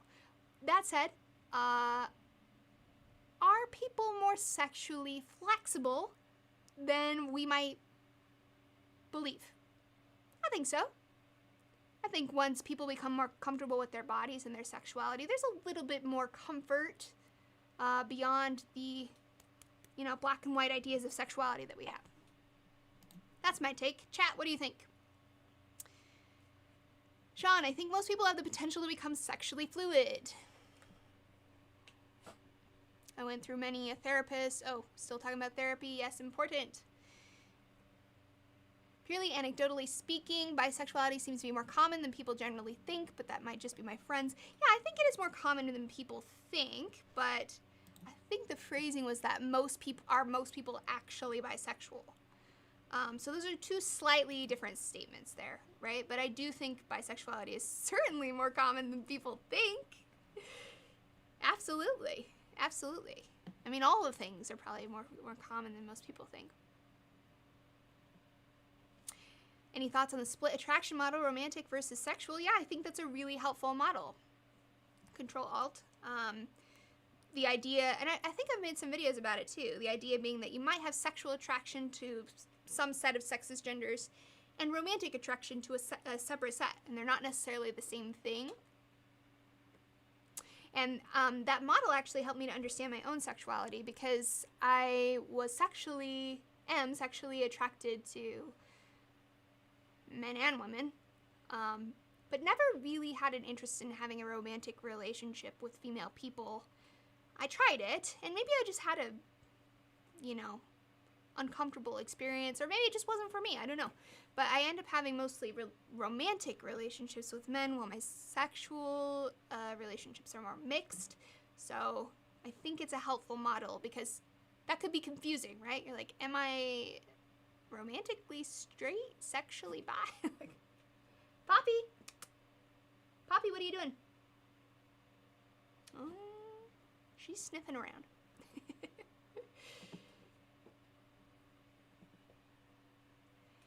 Cicero. See, this is the one that I had the most confusion with, because I find femininity attractive. Doesn't matter if they're biologically male or female. If they look feminine, I'm attracted. Yeah, so I would say feminine falls in line with like a gender. There is a word for it. I am blanking on the name for it. But there is a word for feminine versus masculine attraction that is separate from sex and gender identity. If you click around online, you might find it. I'm sorry that I'm drawing a blank. It's been a while. I'm a little rusty on these topics. All right, moving on. I'm in my mid-30s and haven't had luck in dating since my 20s. I'm starting to lose hope/interest, but don't want to go full doomer. What do? Well, what to do depends on what you're trying, right? How are you approaching dating? What's your mindset about dating? And how are you physically doing it? Like, where are you meeting people? How are you meeting people? Yeah, it's a complicated question to ask without more information, because it really kind of depends on a broader context of what's going on in your life. I would say send it, but I just closed the forum. If you want to email me about it, you can. Next question, do you think sex ed should actually educate teenagers about sex and how to be good at it? That's probably what teens want to know the most. Educate teenagers about how to be good about it. I think there's a very delicate line when it comes to, so traditional sex ed is really teaching about anatomy, it's teaching about the basics of, here's all the sexual orientations, there's several theories of sexuality that are out there. It's a little more academic. I don't think that it's necessarily the place of a high school teacher to tell people how to have good sex, how to be good in bed. But I do think that that kind of sex ed should exist and shouldn't be stigmatized. I just don't necessarily think that it should be happening in a public school classroom, let's say. One of the places that I used to give lectures about having better sex was kind of in extracurriculars for college students. That seems like a more appropriate place. And of course that is less politically fraught, because if we're going to say, oh, we're obviously pleasure is important. I don't want to imply that I don't think it isn't really, really crucial, because it is. It's really, really important. But if we're trying so hard to even have basic sex ed in schools, I don't think it's politically viable to be like, let's also teach kids how to how to be good at it. And that's just America. Like, there are places around the world that do teach young adults how to have sex. Very explicitly. They'll show them. That's not here. So there's some cultural differences as well. What do you think, chat? Sex ed at some level should exist, in my opinion. Anyone who ever gave the "don't be stupid" talk for college freshmen who had to stop every 5 seconds for giggling. That's true. That is a real thing. Basics of sex, I think, should be covered, not as a course in how to give pleasure, so much as how to respect your partner's needs. Yeah, exactly. And also how to talk about it. I think basic pleasure anatomy should be covered. The clitoris should absolutely be in the anatomy curriculum. It's crazy to me that it's not. It's crazy to me that medical students are not taught about the vulva. Like, there's just so many problems with the way we talk about this stuff, and that's one really basic, I think, uncontroversial way to help people going down a more educated path. It can be super specific, and honestly, that might be alienating for kids if they don't fit normal good sex archetypes. Yeah, exactly. That's the other thing. You just open up Pandora's box. Like, what is good sex? How do you teach how to have good sex? When I was teaching about improving your sex life, it wasn't like, here's how to, give a blowjob. It was more like, here's how to communicate with a partner. Here are the spots that feel extra good. Here's a good place to start, and that allows people to sort of figure it out for themselves. It gives them the tools they need to talk about it, to not feel ashamed, and to normalize pleasure. I certainly think that we need more spaces for that kind of learning. I just don't necessarily think it should be in a sex ed class, like your standard, high school sex ed class. Okay, next question. How the fuck do I start a conversation? Especially with people I don't really know. Usually I just wait for them to start. I love this question. You can start a conversation about anything. You can be goofy and wacky about it. You can, start with something that you share in common. You're both waiting in line, it's taking forever, or, there's something happening in the city that day. Just observations are the easiest way, I think, in any dynamic situation. Just like, just talk. And I think it's the hardest to get a conversation started. Some people obviously do not want to have a conversation with a stranger, but my experience is that a lot of people do like it. And we need those little micro interactions throughout our day. It's good for our mental health. All right, guys, ideas to start a conversation. Ask people interesting questions, says Social Psych Explainer. Be honest, be upfront, says Sky High Claw. Ask opinions, Hydra John. Oh, yes. Oh, yes. Opinions keep the conversation going. I feel like opinions are hard right out the bat. Let's talk about something controversial. I mean, I'd do it, but think of it as trying to make a friend before trying to get in their pants. That's true, DDM. This person did not imply they were trying to start conversations to have sex. However, if you are trying to start conversations to have sex, that is very wise advice. Think about the experience you're both sharing. Share a comment about it. Ask what they think. Yes, MX, absolutely. Good advice. Good advice. Remember, you had a video about this. Finding something common you have with a person is a good start. Yeah, totally, Fizzy. I think I did make a video about it a long time ago. A long time ago. Oh, I forget all the videos I made. good advice from the chat. I would point you in their general direction for more ideas. I'm a 24-year-old dude with very little sexual experience. I'm worried that I will let any future partners down, I assume, because there's no down in there. Any future partners down. Any tips? 24 years old is very, very young. So you don't need to put so much pressure on yourself to be just this amazing, so experienced lover, because no 24-year-old is. Let me tell you. And the 24-year-olds that think that they're amazing lovers, that's where we start to encounter some issues. Being a good lover is having an open mind. It's paying attention to your partner, to their body. It's having good communication skills, knowing how to create a comfortable atmosphere. It isn't about, I've gone down on 17 vaginas before, whatever. You know, it isn't about, it's not a numbers game. So I would try to temper your expectations that you're putting on yourself about what it means to be a good partner, how much experience you need to be good at it. There are people who are very good lovers who have no experience, and people who are very bad lovers who have a lot of experience. So I would say try to disconnect those ideas in your mind and focus on tuning in and being present and doing all of the other things that are important to sex, which is not just purely mechanical. Let's see what the chat has to say. 25 and I feel the same. Yeah, this is a very common thing. I think it can feel like everyone has way more experience than us. There's like this sort of collective ignorance about what other people have actually experienced. We assume other people have had more sex than they actually have.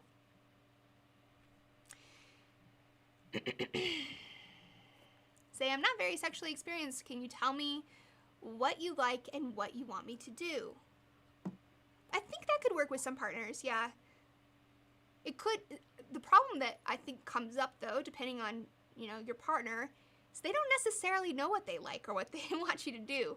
So there's like a, I think one of the sexiest traits is the sort of enthusiasm to explore, right? And to be able to have a sense of humor about sex. Having a sense of humor is so important, and honestly, just being able to like relax and have a good time with your partner is the most important thing. That really is what makes for the best sexual experiences. My family chat is blowing up my screen right now. Awkward. Okay. Enthusiasm goes a long way. Yes, exactly, Sky High. I agree. I think enthusiasm is so important. Not like, there is probably such thing as too much enthusiasm. But in general, just being, you know, down for the ride and having a good attitude is important. All right, my boyfriend is always on his phone in bed. How to talk about this? TMI, but we end up rarely having sex because of this. Oh my goodness. On theme for today, huh? The sex recession, social media. How to talk about it? How to talk about it? My approach, personally, is to be very straightforward. Hey, I feel like you're always on your phone, and it's making it hard to do sexy things or to feel out sexy things. And I just want to know if that's something that we can negotiate. Maybe we could have, like, you know, a half hour to ourselves every night. You know, propose a solution and try to be non-accusatory. He may not even realize, chances are he does not realize that this is that you're feeling this way. So assume the best, you know, of people. Be open, try to find solutions that work for both of you. I've always had very communicative, collaborative partners, so I've never had a problem with people responding to that. So I hope that the same is for your partner, because that does make it a lot easier. Lovingly. Yes, exactly. I don't know. Be lovingly. Create a non-judgmental atmosphere. Increase relational comfort. Watch movies that are sexy beforehand. Have fun and don't feel guilty for having fun sexually. Exactly. Oh no. Okay. Stun gun. High discharger. Okay, Orion. I'm gonna stop you right there. Alright, how do I not feel guilty about being older and still feeling like I want a relationship? You feel guilty about wanting a relationship? People, their whole lives, our whole lives, need and desire love and companionship and intimacy.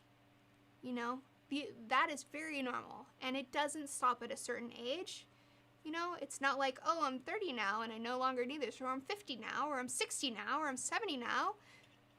These are part of being human. So I would say, remember that, of course. But also maybe ask yourself where that's coming from. Try to unpack that feeling a little bit. Get to the bottom of why it feels like you're not allowed to want a relationship anymore, to not want companionship and love anymore. I think we live in a culture that is quite ageist when it comes to sex.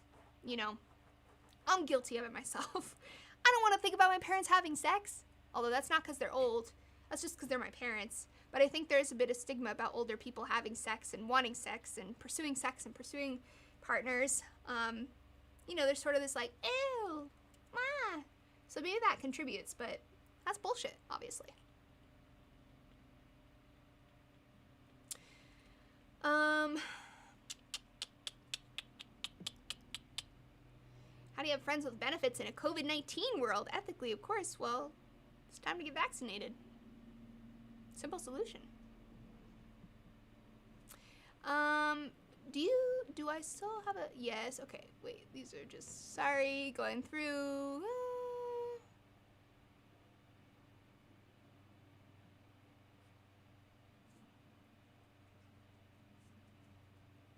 there's a lot of noise here.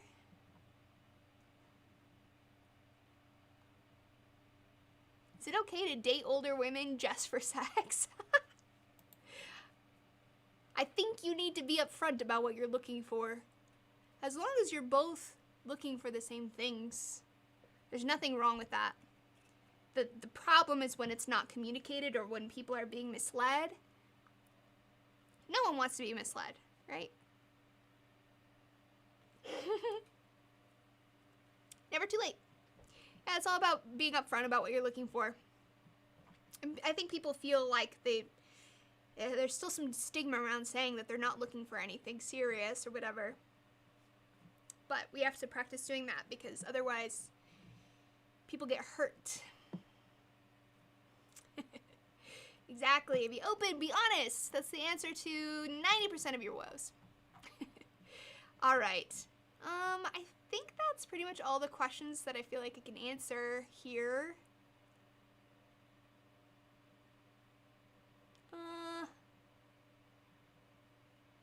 Oh, there's one here. How to like giving oral sex when you don't. If you don't like giving oral sex, you don't like giving oral sex. That's fine. I think the key is to find a partner who doesn't really want oral sex or need it to feel like that's an aspect of intimacy. That might be difficult, but those people do exist. I would also, think about what is it about giving oral sex? I think it's perfectly legitimate not to want to, but sometimes it can be wrapped up in stigmas about our bodies that, it's gross or whatever. And in that case, unpacking those stigmas is probably a good thing regardless of, how you feel about oral sex. Also, if there's just something, like showering and stuff that might make it more comfortable for you, it's okay to ask your partner to do that stuff as well. But at the end of the day, you don't like something, you don't like it, and you don't need to like it. That's fine. Everyone's different. Just make sure your partner's okay with that too.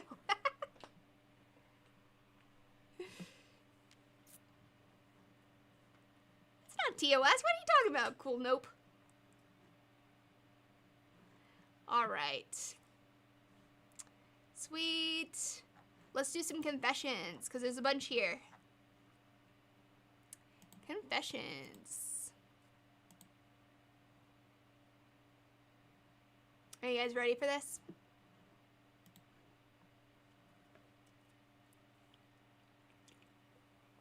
I will say that a lot of the time confessions ends up feeling quite a bit like questions. But maybe that's just because I am I am making it that way. I'm like, oh, here's an issue you've identified. Let me talk about it. Let me give you unsolicited advice, explicitly unsolicited. Alrighty, okay.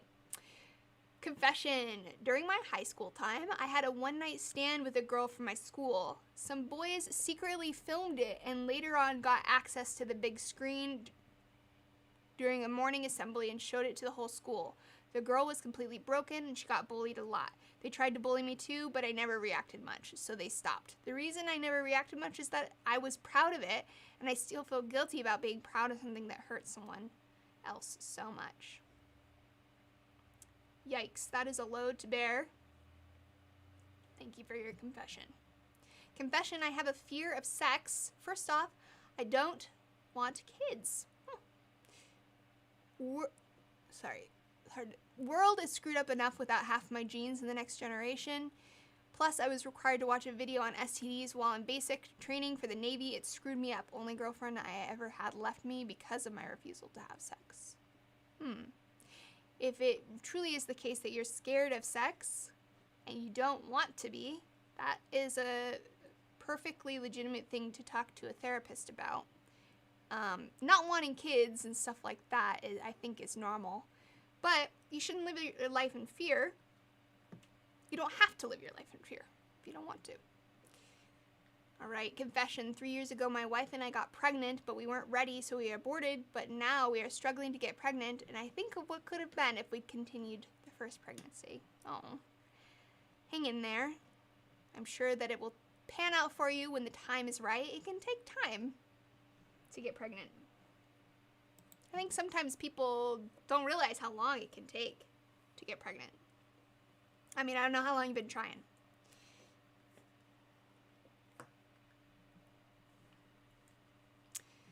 Back in the chat. Oh yeah, that's a really good point, Cal. Adoption. Adoption is a perfectly legitimate option. It's the option that I lean toward. I definitely want to have kids, but I think I would rather adopt.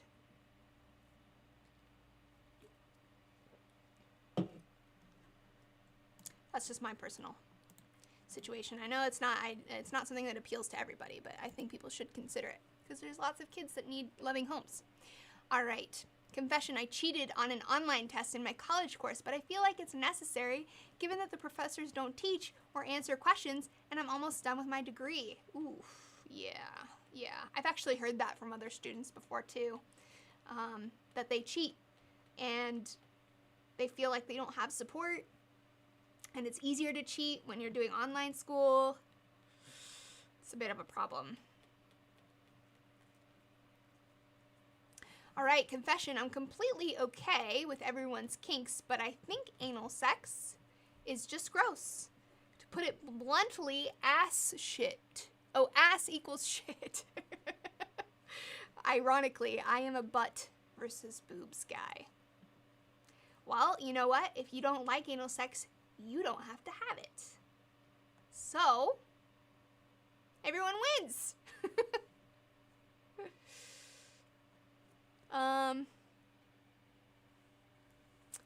Confession, both the two contributions you flagged last week as the person being too concerned about what people think about them were me. You're right, thank you. Oh, well, that's a very common struggle, I think. Most of us probably give too much weight to what other people think, more weight than what we think about ourselves and how we feel about ourselves. We let other people determine that for us. Confession, I have an ongoing relationship with a trans woman and I have a family. I feel so bad about it, but I think I'm falling in love with her. Oh boy, that sounds complicated.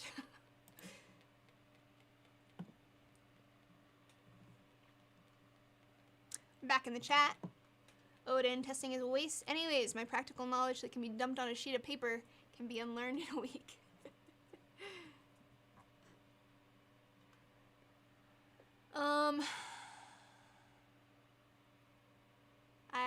I see you're asked for advice. I would suggest you submit it when the advice is back open because everything moves so fast. I can't read longer things in the chat. That's part of why I have people put it into the form. Also, so that it's fully anonymous. Sorry about that, but I do advice every week. Okay, confession. I thought I didn't have a crush on my friend. The last time we had a sleepover, we cuddled. I smelled his armpit and got a little excited. Uh-oh. Must have been one good smelling armpit.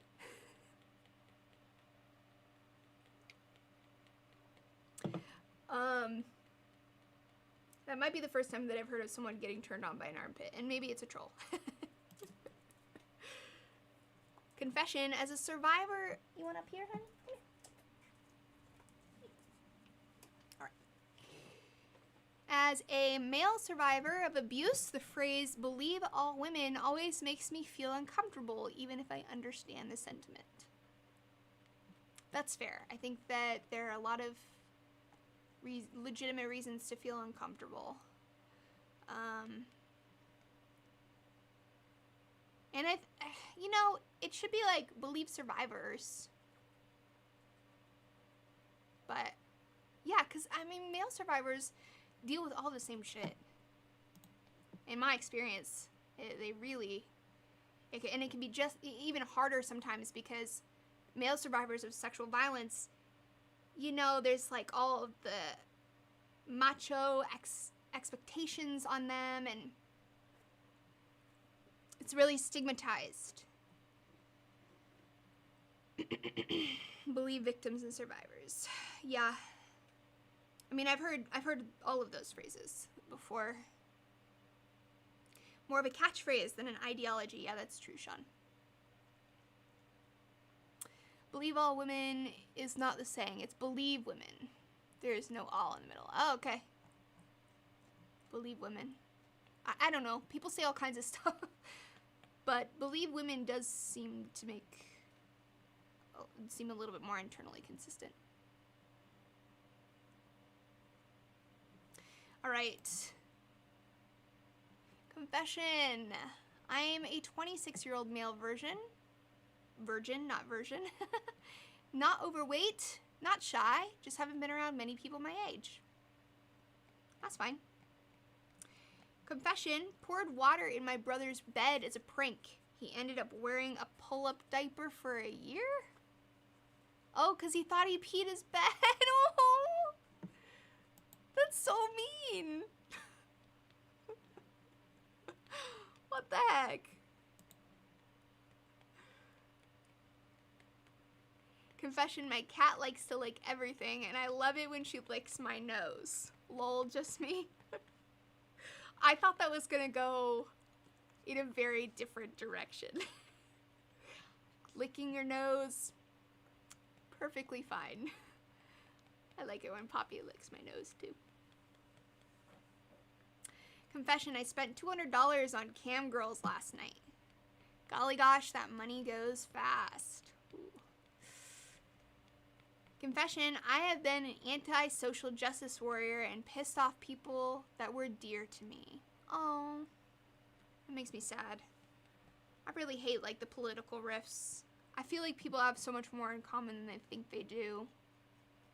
But if you were being insensitive, kind of a dick, maybe you could apologize and open up a conversation about it.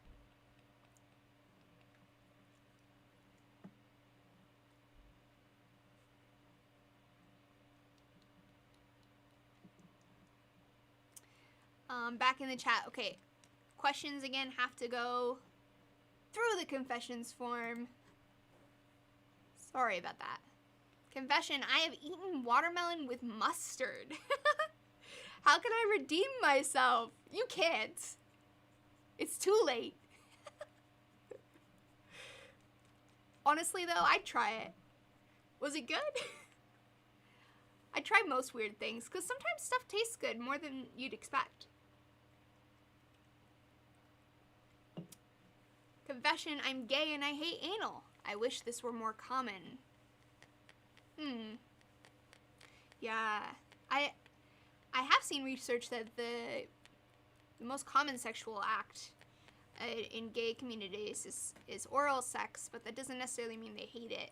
So, but maybe it does mean that if you don't like it, you don't need to worry about people not being receptive to doing other stuff, because most people do that usually anyway.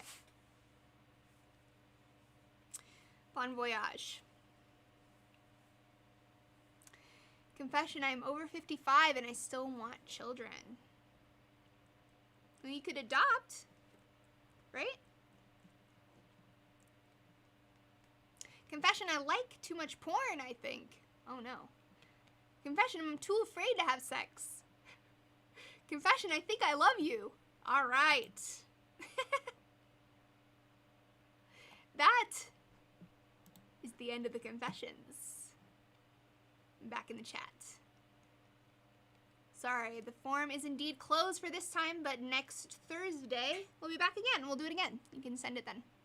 I'll actually open it back up right now, and you can send it now, and I will address it then. And I will be recording all of the streams and stuff, so you can watch it back if you're not able to make it next time. Let me go ahead and delete these responses, and the forum is back open for those of you who wish to submit. All right. I'm back in the chat. Get in line. My puppy loves me more than anyone. Isn't that right, pup? Oh, she's such a baby. Look at this little baby.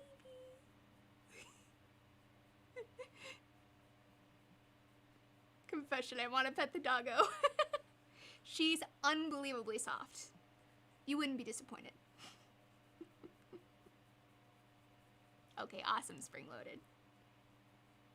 Yeah, and my hope is, like, by having a little time every Thursday, you guys feel like you have a place to come get some love and support and feedback about things that are happening in your lives on a regular basis.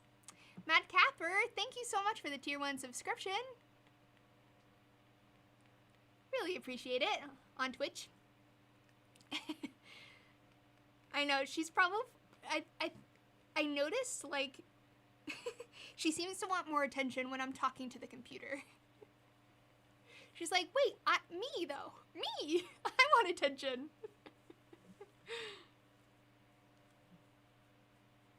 Awesome. Thanks, Nick. I am drinking hard seltzer. I'm drinking White Claw knockoff from Aldi.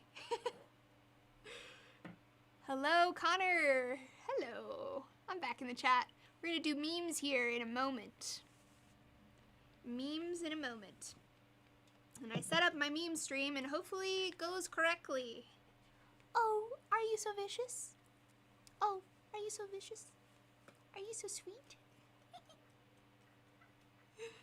Thanks, Nate Man. Glad you like the background. We're actually in space. This is a live cast from outer space. Ain't no law with the claw. That's right.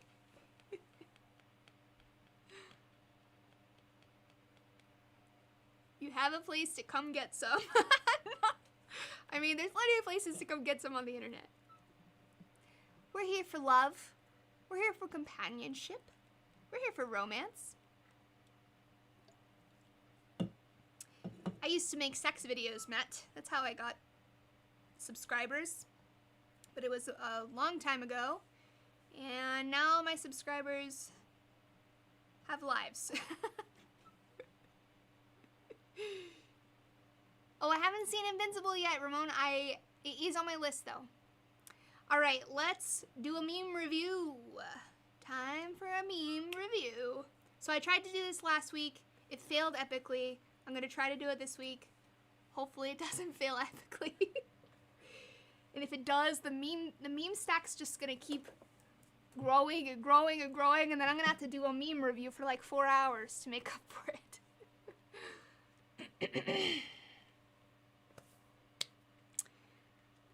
I didn't mean to imply none of my old subscribers are here. Obviously, you guys are here, but I definitely have been out of the YouTube game for a long time. 'Tis what it is. No one sent me Invincible memes. Now, I did have my meme box open. I did ask for some Pride pride-themed Poppy. Are you trying to eat me? Do you think I'm a treat? Because I'm not. I don't know if you guys can see her. She's just like jumping on my arm. I asked for pride-themed. About a third or a half of them are pride-themed. I wanted to dress in like a disgusting rainbow explosion one of these days, but I don't have any rainbow clothes. Except for, actually, I have some like tie-dye. I forgot about my rainbow clothes, I guess is what I'm meaning to say. We're all old now. Yes. I mean, when I connect with old subscribers that used to watch my videos adamantly when I was uploading a lot, you know, it's people who have lives, they have families. Everyone grew up. That's very sweet, actually. It's extremely wholesome. Occasionally when I get recognized in public, people are like, oh my god, your videos like helped me to have good relationships and stuff, and that's always really sweet because, you know, they're there with their partner or something, and it's very wholesome. It's very sweet. I'm only 31, so, you know, I'm in my extended adolescence, as Insider says. Good, Madcapper, you better not grow up. We will retain some aspect of our young selves forever. Okay, so I have this. I loaded the memes. Let's see if this will work.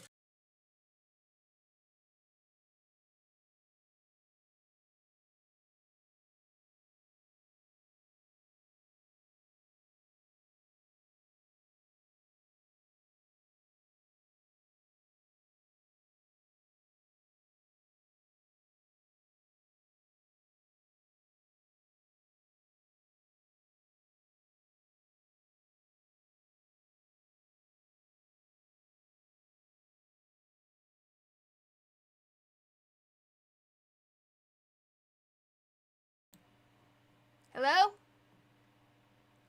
I think it's working. Am I alive? Earth to chat.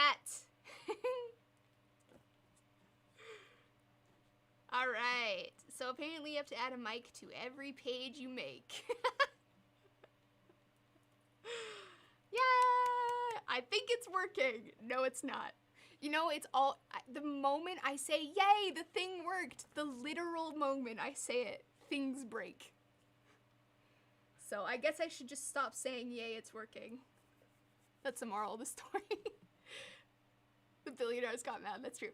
Okay, oh wait, I have to move this little alert box. Boom, ba-dum, boom. Thank you for gifting a sub, Moscow. Thank you so much. I'm gonna let my puppy into the house and then we will do memes. Come on. Come on. Oh, you're a good girl.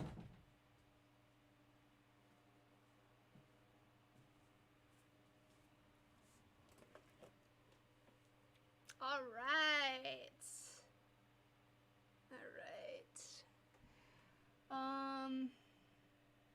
Oh, it switched the camera too. Let's see if I can get my nicer camera on. Sorry. The momentary inconvenience. Video capture. Boom. Boom. Boom. Oh my god. Look at how much more saturated it is. It's like more blue on this one. There we go. Ish. Oh wait, I think if I do this. Sorry guys, it's all very experimental. Very experimental. Okay. Forehead cam. That's right. You guys wanted a close-up of my forehead, right? Of course you did. Okay, so can you see me and hear me now? Woohoo! Awesome. Thanks, Sky High. I am streaming Tuesdays and Thursdays. Thursdays today is the more, you know, it's the more luxurious stream. There's lots of luxury happening. And by that I mean I make more plans and I try to, you know, deliberately have some topics of conversation and things to show you, and as I get better at streaming, there's gonna be more of that. But on Tuesday, it's more of a kickback. Probably do some more just direct chatting stuff. I was thinking about doing yoga and stuff because I'm old and I keep breaking my body. So it seemed like it would be really chill to chat and do some stretches and watch videos and stuff. Woohoo! Payday. Hey, I love experimenting, okay? How else am I going to figure out the correct solutions? Yeah, that's true, Odin. No, it's not bad that you like Tuesday more. The audience is smaller and it's a little bit, yeah, it's like cozier and more community-ish, Twitch community-ish, because it's only on Twitch. All right. Breakdancing I gotta learn to breakdance first, but then I'll be doing a breakdancing stream. I was thinking dance parties would be fun. I don't know, I'm brainstorming all the fun stuff we could do on Tuesday streams. I think, you know, less discussy, more just hanging, kicking it, whatever. Chilling out, maxing, relaxing, cooling off. Okay. All right, let's do some memes. I hope this is, I hope this works. All the memes. So these are the memes you guys sent me. And I'm thinking that, oh, it's showing my YouTube subscribes too. Thank you for subscribing on YouTube, Lucy. She's probably not even in here. I was thinking that I would give my review of each meme. At first I was gonna do numbers, but numbers are totally subjective. What am I supposed to do with that? All right. Shark Tank, but it's just a big tank of sharks, and the show is a different billionaire being tossed in periodically. I like this idea. Okay, guys, I need to know what billionaire we're tossing in first, though. What billionaire is fed to the sharks first? Who are the billionaires? We got Elon Musk. We got Bill Gates. We got that one buffet guy. We got who are the other ones? Billionaire. Bezos. Jeffrey Bezos. Yeah, Jeffrey Bezos. He's gotta go. We don't need him anymore. I agree. Oh, you worked there and it sucked? I read, not surprising, I read a article the other day that was like part of the company's strategy is to make sure that people don't stay there a long time. That's gonna be a big ol' yuck from me. All right. Let's see if this works. Woohoo! It worked! Look at me! I'm a technological genius. I learned how to press a button to move the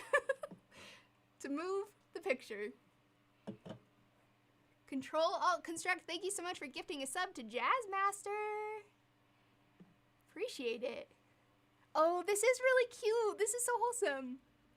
6-year-old me at a family gathering. Random uncle I haven't seen in years. Dinosaur facts. That says dinosaur facts on the on the book if you can't see it.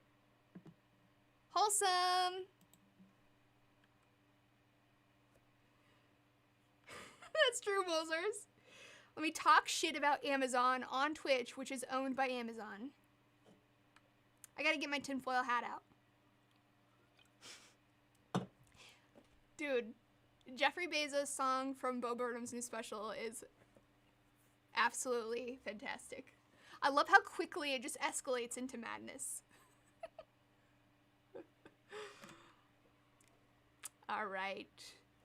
Therapist, your wife says you never buy her flowers. Is that true? Husband, to be honest, I never knew she sold flowers. Oh. I love literal memes, actually. That's gonna be a yes from me. Okay, I had some sound effects for the future. I'm not gonna use it today, but I want to test it right now. Is it working? Did it work? Oh!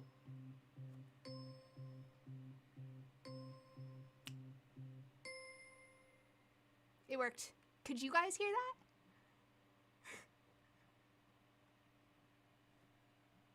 Cool. That's gonna be my thinking music before I rate a meme. When I eventually rate them. It needs to be louder. We'll work on it. We'll work on it. Moscow! Thank you for the bits. Don't forget about the selection of Eastern European oligarchs. The sharks will make kotleti out of them. I don't know that word, but that sounds exciting, and you're right. We just named the American billionaires. Very America-centric here. Alright. Next meme. Sorry, Mom called you by accident. No worries. Had you by accident. Dude! Is this real, or did someone make this up? Because that would be exceptionally savage for a mom. It hits a little close to home, too, because my mom literally did have me by accident. Oops.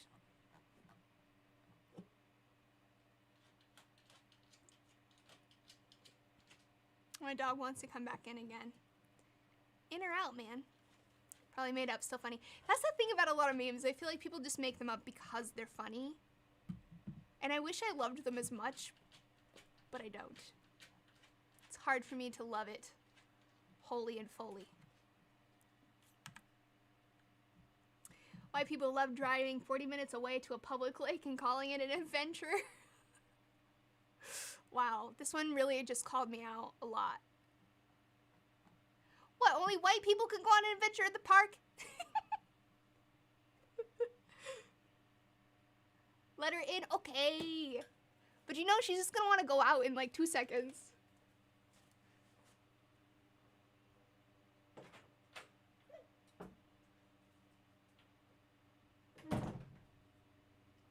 Are you a fluffy baby?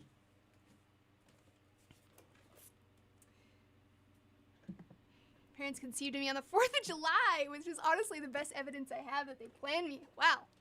That's a very patriotic conception.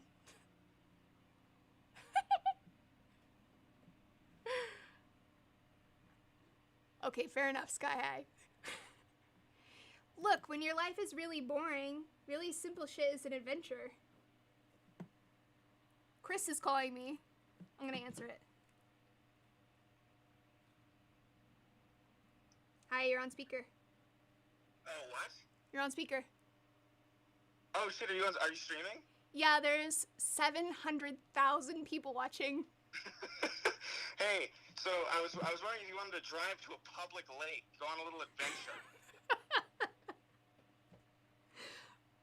Yeah. That's my idea of an adventure. As you know, as a white person. I had a hunch. You would know. You're kind of a white person. Well, I mean, you can be a white Hispanic. That is very possible. Yeah, you're like the whitest Hispanic I've ever met. Alright, well, I didn't come here to be berated, so I'll let you get back to it. Alright. Have a good day. Bye.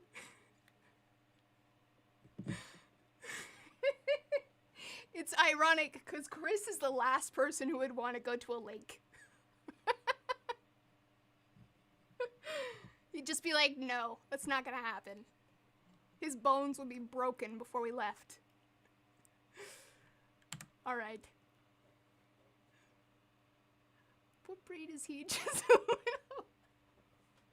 Wait, why is this so funny? He's just a little boy, that's his breed. Next time someone asks him what Poppy's breed is, I'm gonna tell him. She's just a little girl. She's just a small. Her breed is small. Cute. I like this one. Whoever sent it. What the fuck? Only 400 people voted? Wait, I don't get it. That's not math. Because even in that graphic, it's more than 400 people. Okay. Chris, I picture you saying that like, I like turtles. I miss I like turtles kid. He was a fucking icon. He changed my life.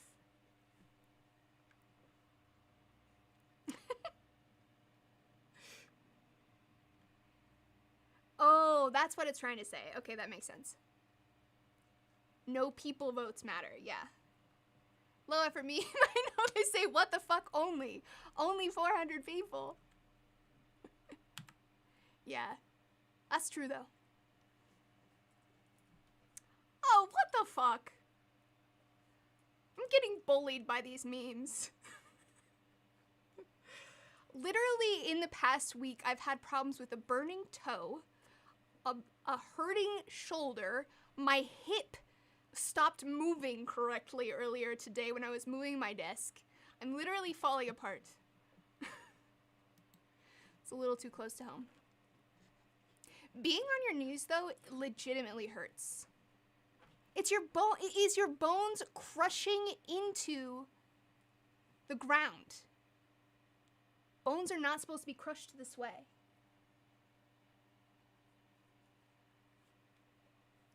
Toes, yeah. Don't ask, Emery. It's a long story. Basically, I have a toe that keeps burning.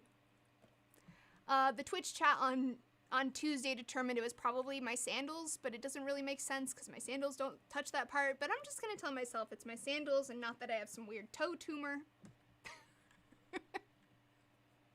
Being old hurts. Listen, I'm not ready to resign myself to old yet.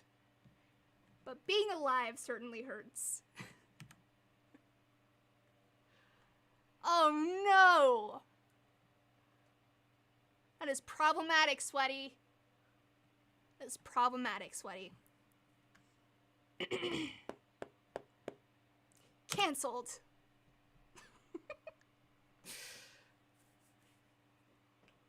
Oh, goodness. That's not an onion. This meme isn't fooling anybody. Nobody thinks that dice was actually an onion before.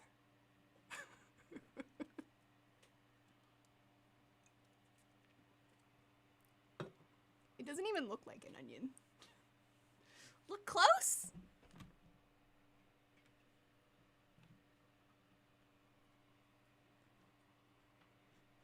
I'm looking close. It's not helping. Forehead cam. Well, as we've determined, you guys love seeing my forehead. Poppy, what are you getting mad at?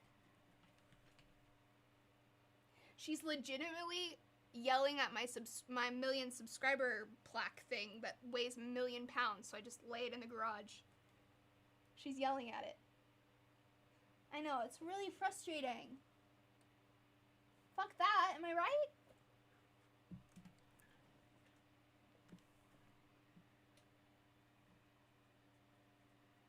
It's a diced onion shaped into a dice? But where are the, like, dots on the dice coming from? I need answers. US gamers have two sides, femboy and racist. And type T in the chat if this is true, and F in the chat if this is false. I need to know what the chat thinks. Are there indeed only two sides to US gamers? TF, what? That's illegal, Pale.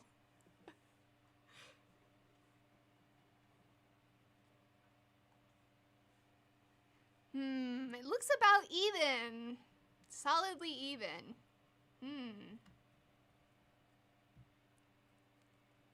Feels legit. Alright, well, I'm glad that we determined that all US gamers are racist. Thank you for coming to my stream. Oh no!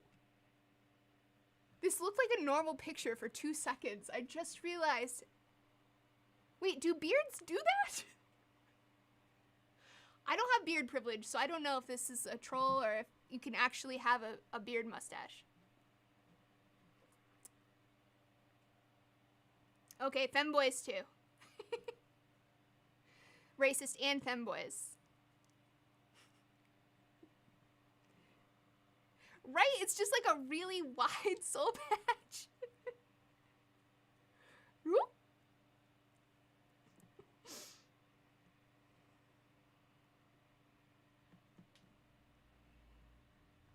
Yeah, okay, well, I'm learning a lot about beards today. Oh god, this is tiny font. I gotta put a rule, no tiny font. Ladies, let me tell you about his cock. Okay, that escalated very quickly. Will you be quiet? People at the next table have a child. Well, that's their choice. Oh wait, this is literally me. I just became a Tumblr meme. Literally me! Look, I try not to talk about penis and vagina in front of strangers, but sometimes it has to happen. Do you know what I mean?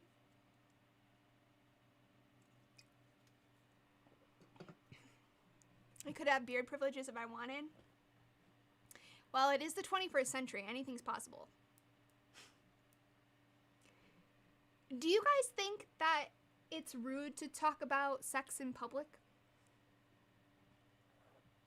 Like where there could be strangers around? Is that socially unacceptable? Oh, Poppy's being so cute. No. Shocking. Certainly catches you off guard. Moscow, thank you for gifting a sub to Spriggans. I so appreciate you. Moscow's on a roll today. No, yes, but I'm also self-conscious. Hey, it's not an empty can. Listen. You hear that? Bar. No, perfectly fine. McDonald's kind of. Yeah, that's true. Maybe it's context dependent. Like, you don't need to be going off about the sex you had the other night or a hookup you did the other night in front of a bunch of children. Although part of my brain's like, they're gonna learn anyway. But maybe not from the manic lady at McDonald's. Yeah, it can be. There are some situations where it can be inappropriate. It's true. At a bar, certainly not. Certainly, it's fine. As long as it's not so loud and intrusive, I feel like, I don't know. I don't typically like to talk about vagina things while I'm out shopping for groceries anyways, but maybe it comes up sometimes. I don't know.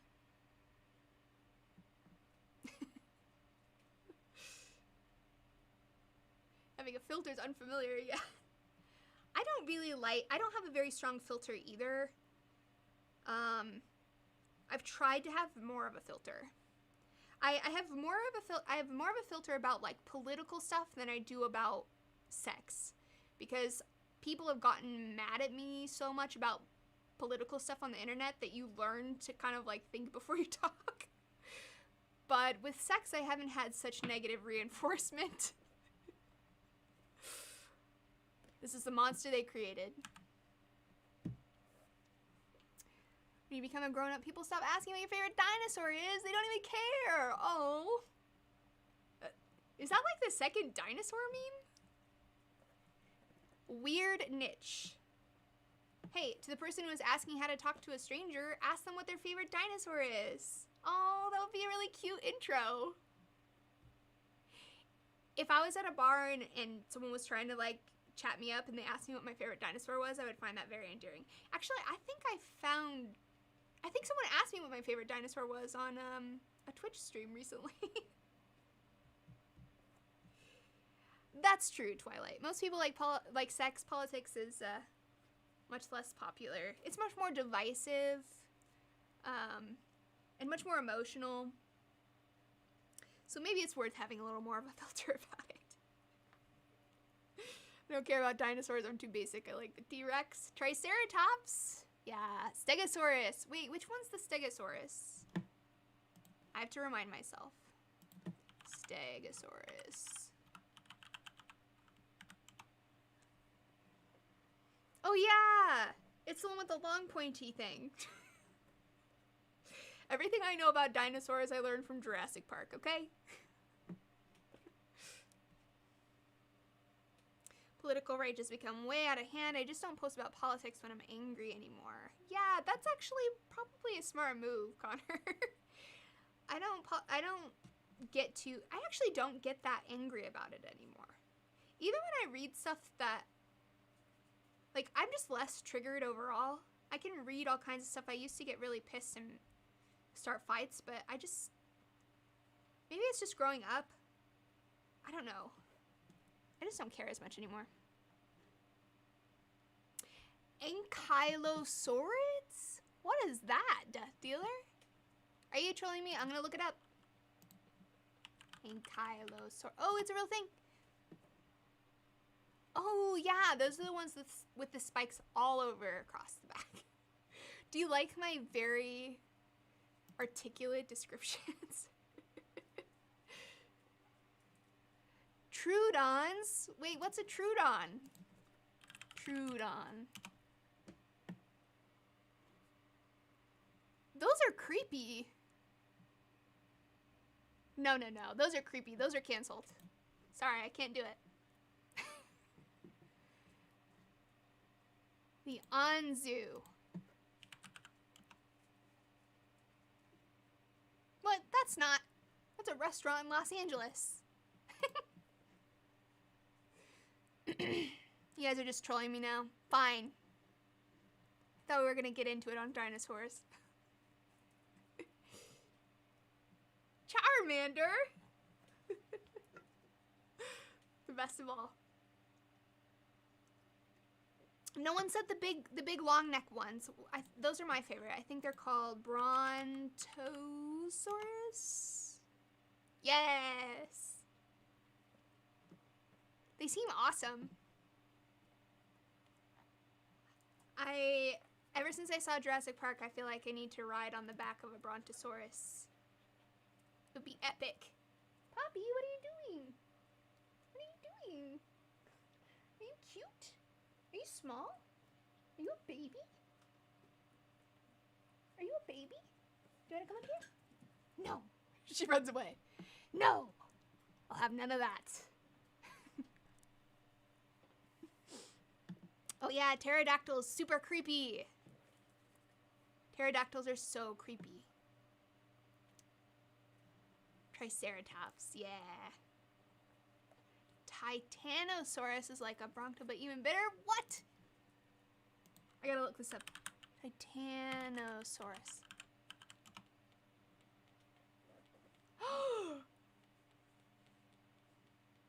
Oh my god.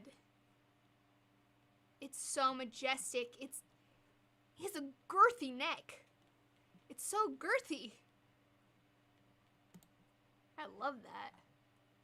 Okay, this is my new favorite. Titanosaurus. I'm gonna forget the name of it, but it's my new favorite. Thank you for the bits, Moscow. A Lunosaurus. Let me look this up. A Lunosaurus.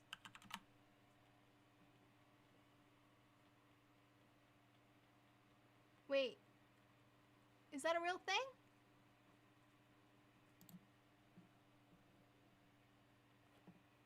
Allosaurus, maybe? It looks like a T-Rex. Scary. That one's scary.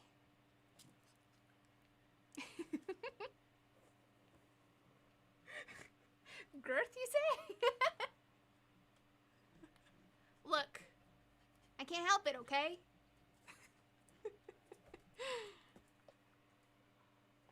Elasmosaurus?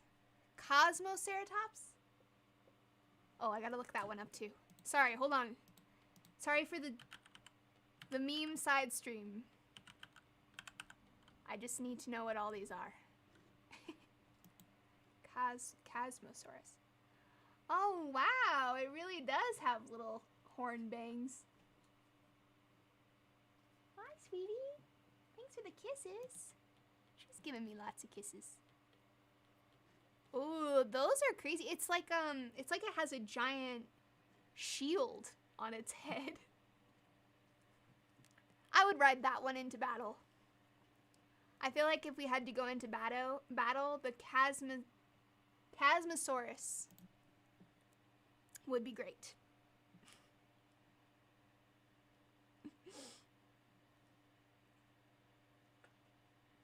Thick. Oh yeah, the Titanosaurus or whatever it's called. Very thick. It's a thick boy.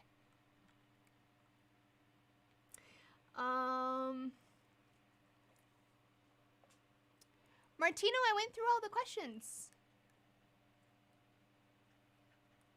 I wonder if it went through because I finished all the questions. I didn't skip any, except for the troll ones.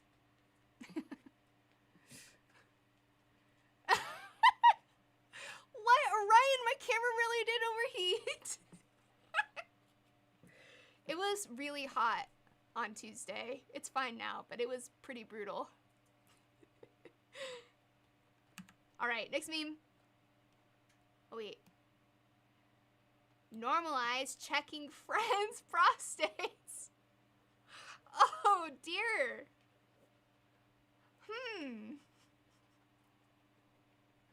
I'm not sure if I agree with this sentiment.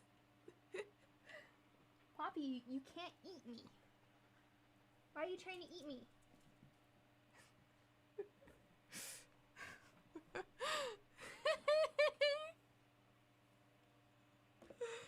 Oh, settle down. Oh, what? Do we have an intruder? Are you gonna get him? Oh no.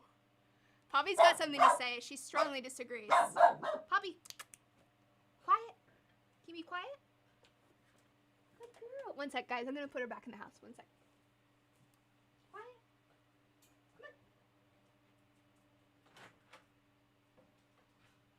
Come on.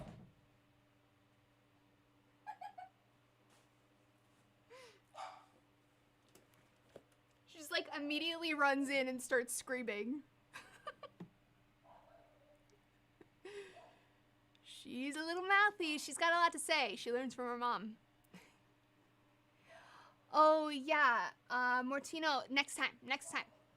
For next Thursday, we'll definitely get to it. Bad dog, she'll probably be back. She'll be scratching on the door again. You know how it goes. So everyone should get their prostates checked, but not by a friend. That is my feedback on this meme. Thank you. Oh, okay. I think this is where I put the pride memes in this folder. It's June. It's I like how June is an exclamation in quotation points, quotation marks. I can speak. I know English. It's June, which means it's illegal to be straight.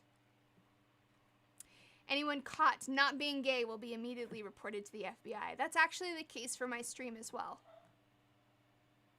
Being straight is illegal. And June is a lie. Yeah, Spriggans, I think like someone was dropping off a package or something, dropping off mail. She hates that.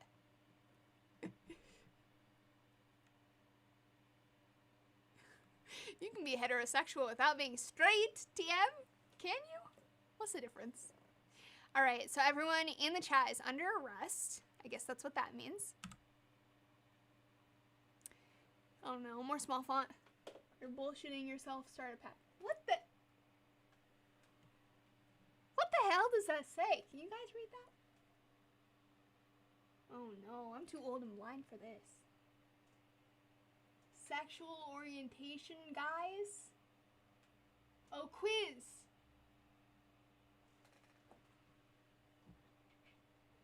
Sexual orientation quiz. Everyone's a little bit gay. Oh, I get it. This is the bi people shitting themselves that they're not bi.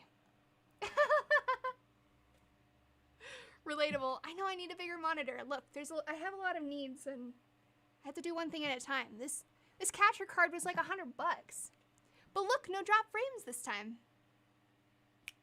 Isn't that awesome? Right? There haven't been any dropped frames. You guys would have told me. Because before, the processing was all happening on my laptop, and now it's happening on the capture card.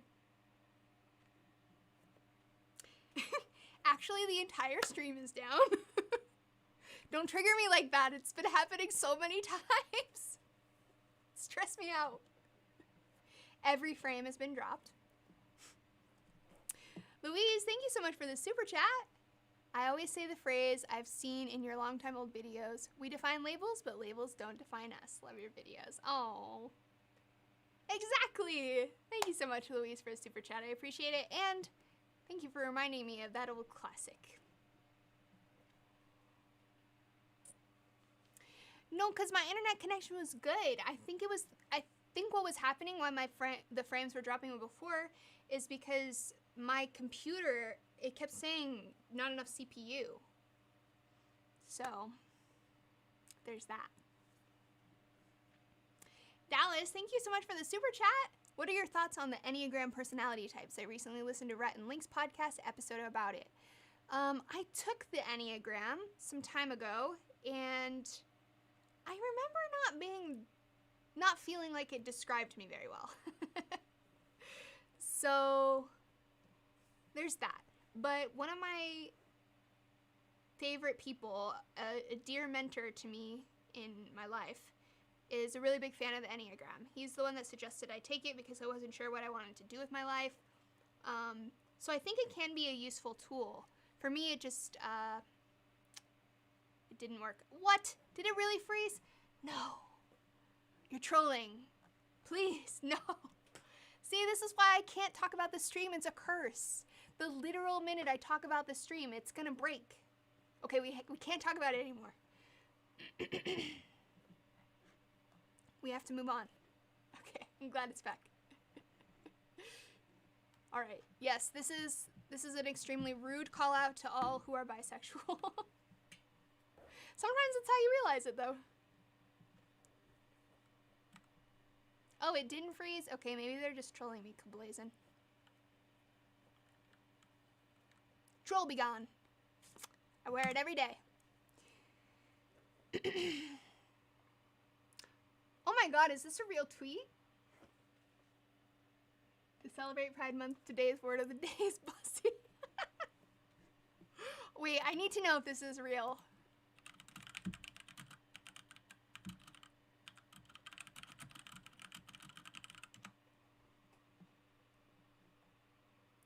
I don't see it coming up.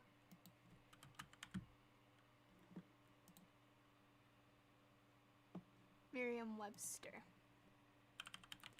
I feel like I see the dictionary tweet out all kinds of a lot of things lately, so it wouldn't surprise me. But no, it's just memes. Just memes. Oh, the handle's not right. Look at you. Oh my god. Oh, I fast forwarded it through. Wait, how do I go back?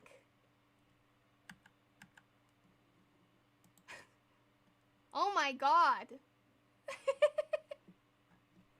Wow. Bussy.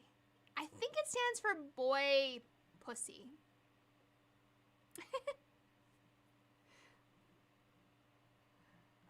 What? I don't know why it's like going now. Here's all the memes. Believe it or not, God is gay. I actually really like that one. I'm losing control. It's all downhill from here. I want to know what this is from. Do you ever see memes and you're like, I wish I could watch that, but I have no idea what the hell it is? Thanks, Noir. Thanks for following.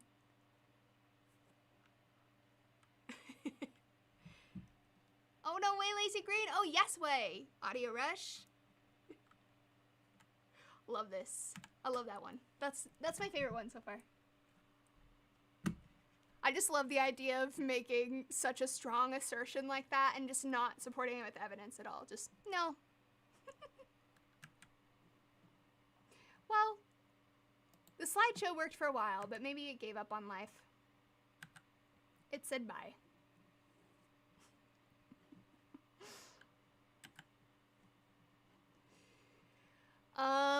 Oh, it's from a BBC broadcast? Look at you.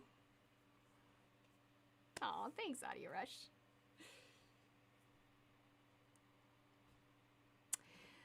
All right. Well. Oh, look. It's like making it bigger or smaller now. I don't know what's happening. I cursed it. Cursed. I cursed it by saying it went well. Cause of death, Bussy. It was a good one, but in the end, Bussy won. Bussy won. Is it Bussy or Bussy? Clicked outside or inside the frame? I don't think so. I don't think so.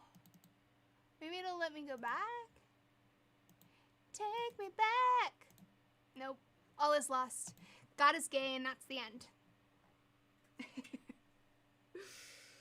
Alright. Well, I did want to do change my view, but unfortunately I had tech issues with that too.